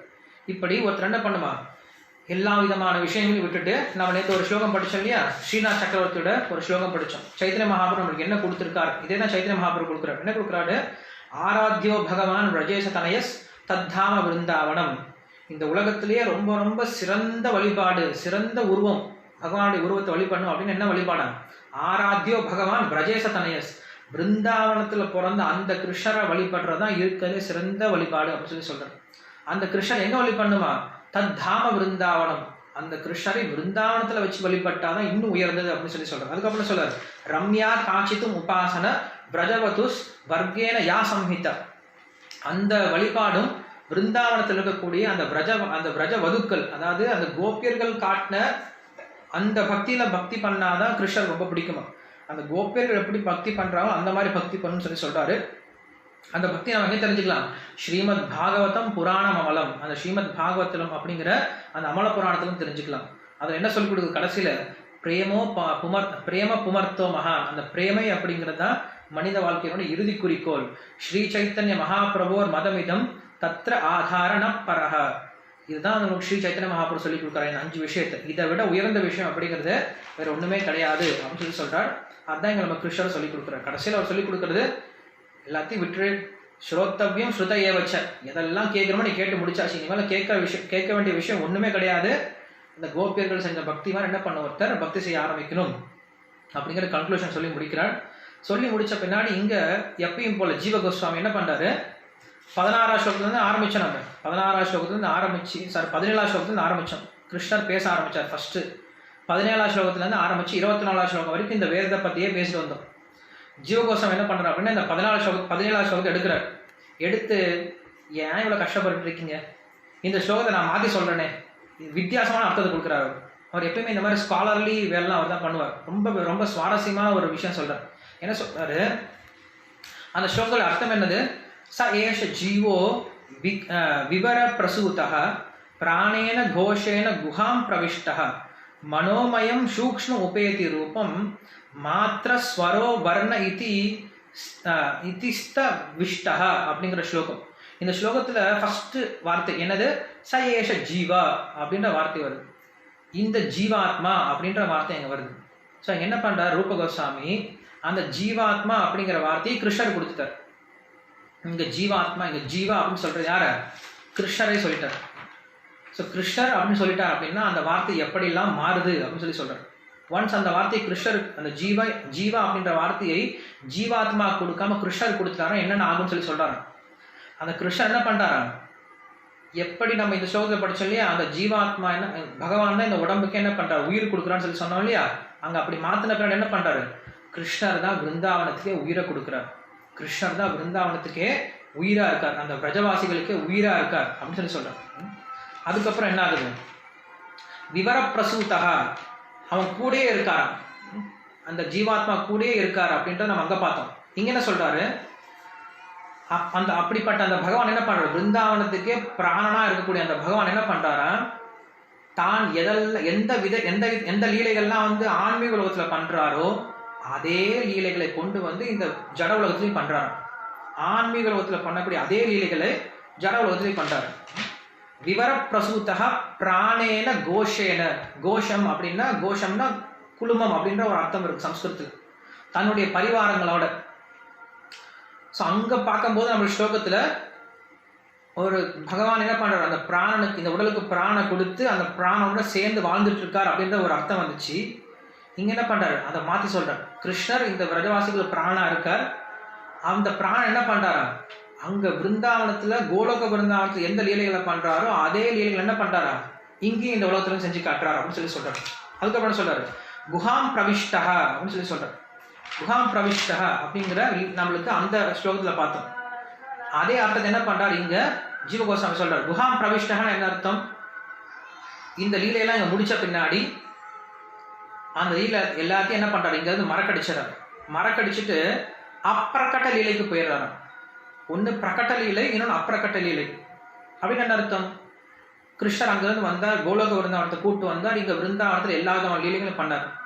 அவரோட நேரம் முடிஞ்சு போச்சு. முடிஞ்ச பண்ண என்ன பண்ணிட்டார், எல்லாத்தையும் பக்தர்கள் எல்லாத்தையும் அங்கே கோலோக விருந்தாவனத்தை அமைச்சு வச்சுட்டார். ஆனால் இன்னைக்கு விருந்தாவனம் இருக்குது, அந்த விருந்தாவனத்தில் இன்னைக்கு லீலைகள் போயிட்டு தான் இருக்குது. அப்போ விருந்தாவனத்தில் பகவானை பார்த்து அனுபவிச்சாங்க, லீலைகளை பார்க்க முடிஞ்சுது. இன்னைக்கு பகவான் லீலைகள் நம்மளால் பார்க்க முடியாது, ஆனால் லீலைகள் நடந்துட்டு தான் இருக்குது. ஸோ இதுதான் கண்ணுக்கு தெரியாமல் நடந்துட்டு கூடிய லீலை. விருந்தாவனத்தில் என்னைக்கும் கிருஷ்ணர் விருந்தாவனத்தில் வெளில போகிறது கிடையாது. விருந்தாவனத்தில் என்னைக்கு கிருஷ்ணர் இருப்பார். ஸோ அதை என்ன பண்ணுறாரு, அந்த கிருஷ்ணர் என்ன பண்ணுறாரா இன்னைக்கு லீலைகள் செஞ்சுட்டு தான் இருக்கார். விருந்தாவனத்தில் போனீங்கன்னா இன்னைக்கு சொல்லுவாங்க, இந்த இடத்துல இந்த லீலைகள் நடந்துட்டு இருக்கு, ராதாகிருஷ்ண லீலை நடந்துட்டு இருக்குன்னு சொல்லுவாங்க. அப்படி கிருஷ்ணோட லீலைகளானது பிரகட்ட லீலையிலிருந்து அப்பிரகட்ட லீலைக்கு மாறிட்டாராம். கண்ணில் தெரிஞ்ச லீலையிலிருந்து கண்ணுக்கு தெரியாத லீலைக்கு மாறுறாராம். அதுக்கப்புறம் என்ன சொல்றாரு, மனோமயம் சூக்ஷ்மம் அப்படின்னு சொல்றாரு. ஸோ மனோமயம் சூக்ஷ்மம் அப்படின்னு என்ன சொல்றாரு அப்படின்னா, அப்படி இருக்கக்கூடிய அந்த கிருஷ்ண லீலையை எப்படியாவது நம்ம என்ன பண்ணணும், பார்க்க முயற்சி பண்ணணும். கிருஷ்ண லீலை இன்னைக்கு நடந்துட்டு தான் இருக்கு. அந்த கிருஷ்ண லீலையை பார்க்கறதுக்கான கண்ணை நம்ம பெறணும் அப்படின்னு சொல்றாரு. அப்படி பெறலை அப்படின்னா சூக்ஷ்மா போயிருமா, அது வெறும் சூக்ஷ்மாவே இருக்கும். யாருக்கு, அபக்தர்களுக்கு. அபக்தர்களால உண்மையான அந்த விருந்தாவன லீலைகளை பார்த்து தெரிஞ்சுக்க முடியாது, அது சூக்ஷ்மா போயிடும். அதனால என்ன பண்ணுங்க, எப்படியாவது ஒரு வகையில பக்தர் ஆகிட்டு அந்த லீலைகளை பார்க்க முயற்சி பண்ணுங்க, அதான் நம்மளுடைய ஒரே குறிக்கோள் அப்படின்னு சொல்றாரு. அதுக்கப்புறம் என்ன சொல்றாரு, மாத்திர வர்ண ஸ்தாவிஷ்டைஹி, கடைசி லைன் சொல்றாங்க இல்லையா, மாத்திர ஸ்வர வர்ண இதி ஸ்தாவிஷ்டைஹி அப்படின்னு சொல்றாரு. அங்க சொல்லும் போது என்ன சொல்றாரு, நான் வேதத்தினால வெளிவர்றேன் அப்படின்ற வார்த்தையை சொல்றாரு. இங்க என்ன சொல்றாரு? பகவானுடைய மாத்திரா அப்படின்னா பகவானுடைய புலன்கள், வர்ண அப்படின்னா பகவானுடைய ரூபம். ஸோ இப்படி பகவானுடைய ரூபம், பகவானுடைய வர்ணம், பகவானுடைய புலன்கள் எல்லாமே எல்லாமே என்ன நினைச்சான்? இது வரைக்கும் தகுதியே இல்லாதவங்களுக்கு கூட பகவான் என்ன பண்ணாரு? அவங்களோட லீலைகளை காட்டணும். ஸோ மொத்தம் நம்ம என்ன பண்ண, இந்த ஸ்லோகத்துடைய மொத்த அர்த்தத்தை இப்போ கலந்து பார்க்கணும். எப்படி சொல்றாரு? விருந்தாவன வாசிகள், பிரஜவாசிகளுக்கு பிராணனா இருந்த அந்த கிருஷ்ணர் கோலோக விருந்தாவனத்தில் ஆன்மீக உலகத்தில் எந்த ஒரு லீலையை செஞ்சுட்டு இருந்தாரோ அந்த லீலைகளை அப்படியே கொண்டு வந்து இந்த உலகத்துல செஞ்சார். இந்த உலகத்துல செய்யும் பொழுது இந்த உலகத்துல தகுதியே இல்லாத மக்களுக்கும் அந்த லீலைகளை காட்டினார். தன்னுடைய லீலைகளை முடிச்ச பின்னாடி எல்லாத்தையும் அனுப்பி வச்சுட்டு இன்னைக்கும் அந்த உலகத்துல அந்த லீலைகள் நடந்துட்டு தான் இருக்கு. எந்த உலகத்துல? இந்த உலகத்துல அந்த விருந்தாவனத்துல இன்னைக்கும் அந்த லீலைகள் நடந்துட்டு தான் இருக்கு. ஆனா இப்ப அப்புறக்கட்ட லீலையா நடந்துட்டு இருக்கு. அந்த அப்புறக்கட்ட லீலையை எப்படியாவது ஒருத்தர் பக்தின்ற கண்ணால பார்த்துக்க முயற்சி பண்ணும். அப்படி இல்லைன்னா அந்த லீலைகள் ஒருத்தனுக்கு சூக்ஷமாவே இருக்கும். அந்த லீலைகளை ஒருத்தரால பார்க்க முடியாது அப்படின்னு சொல்லி முடிக்கிறார். ரொம்ப அழகான ஒரு வர்ணனை கொடுக்குறார் ஜீவகோஸ்வாமி. ஜீவகோஸ்வாமி மட்டும்தான் இதை முடியும். இந்த மாதிரி எவ்வளோ கஷ்டமான ஒரு ஸ்லோகத்தை என்ன பண்ணார்? எடுத்து அப்படியே கிருஷ்ணருக்கு ஒரு மாலை தொடுத்து போடுற மாதிரி போட்டார். அதுதான் ஜீவகோஸ்வாமியோட பெருமை. ஓகேவா? Thank you very much. நாளைக்கு நம்ம ஹம்சகீதை பார்க்கலாம். நாளைக்கு வந்து ஹம்சகீதா அப்படின்ற நாளைக்கு சாப்டர் ஆரம்பிக்கும். அது நாளைக்கு பார்க்கலாம். கிரந்தராஜ் ஸ்ரீமத் பாகவதம் கி ஜாய், ஸ்ரீல பிரபுபாத் கி ஜாய், கௌரவ பிரேமானந்தி. ஹரி ஹரி.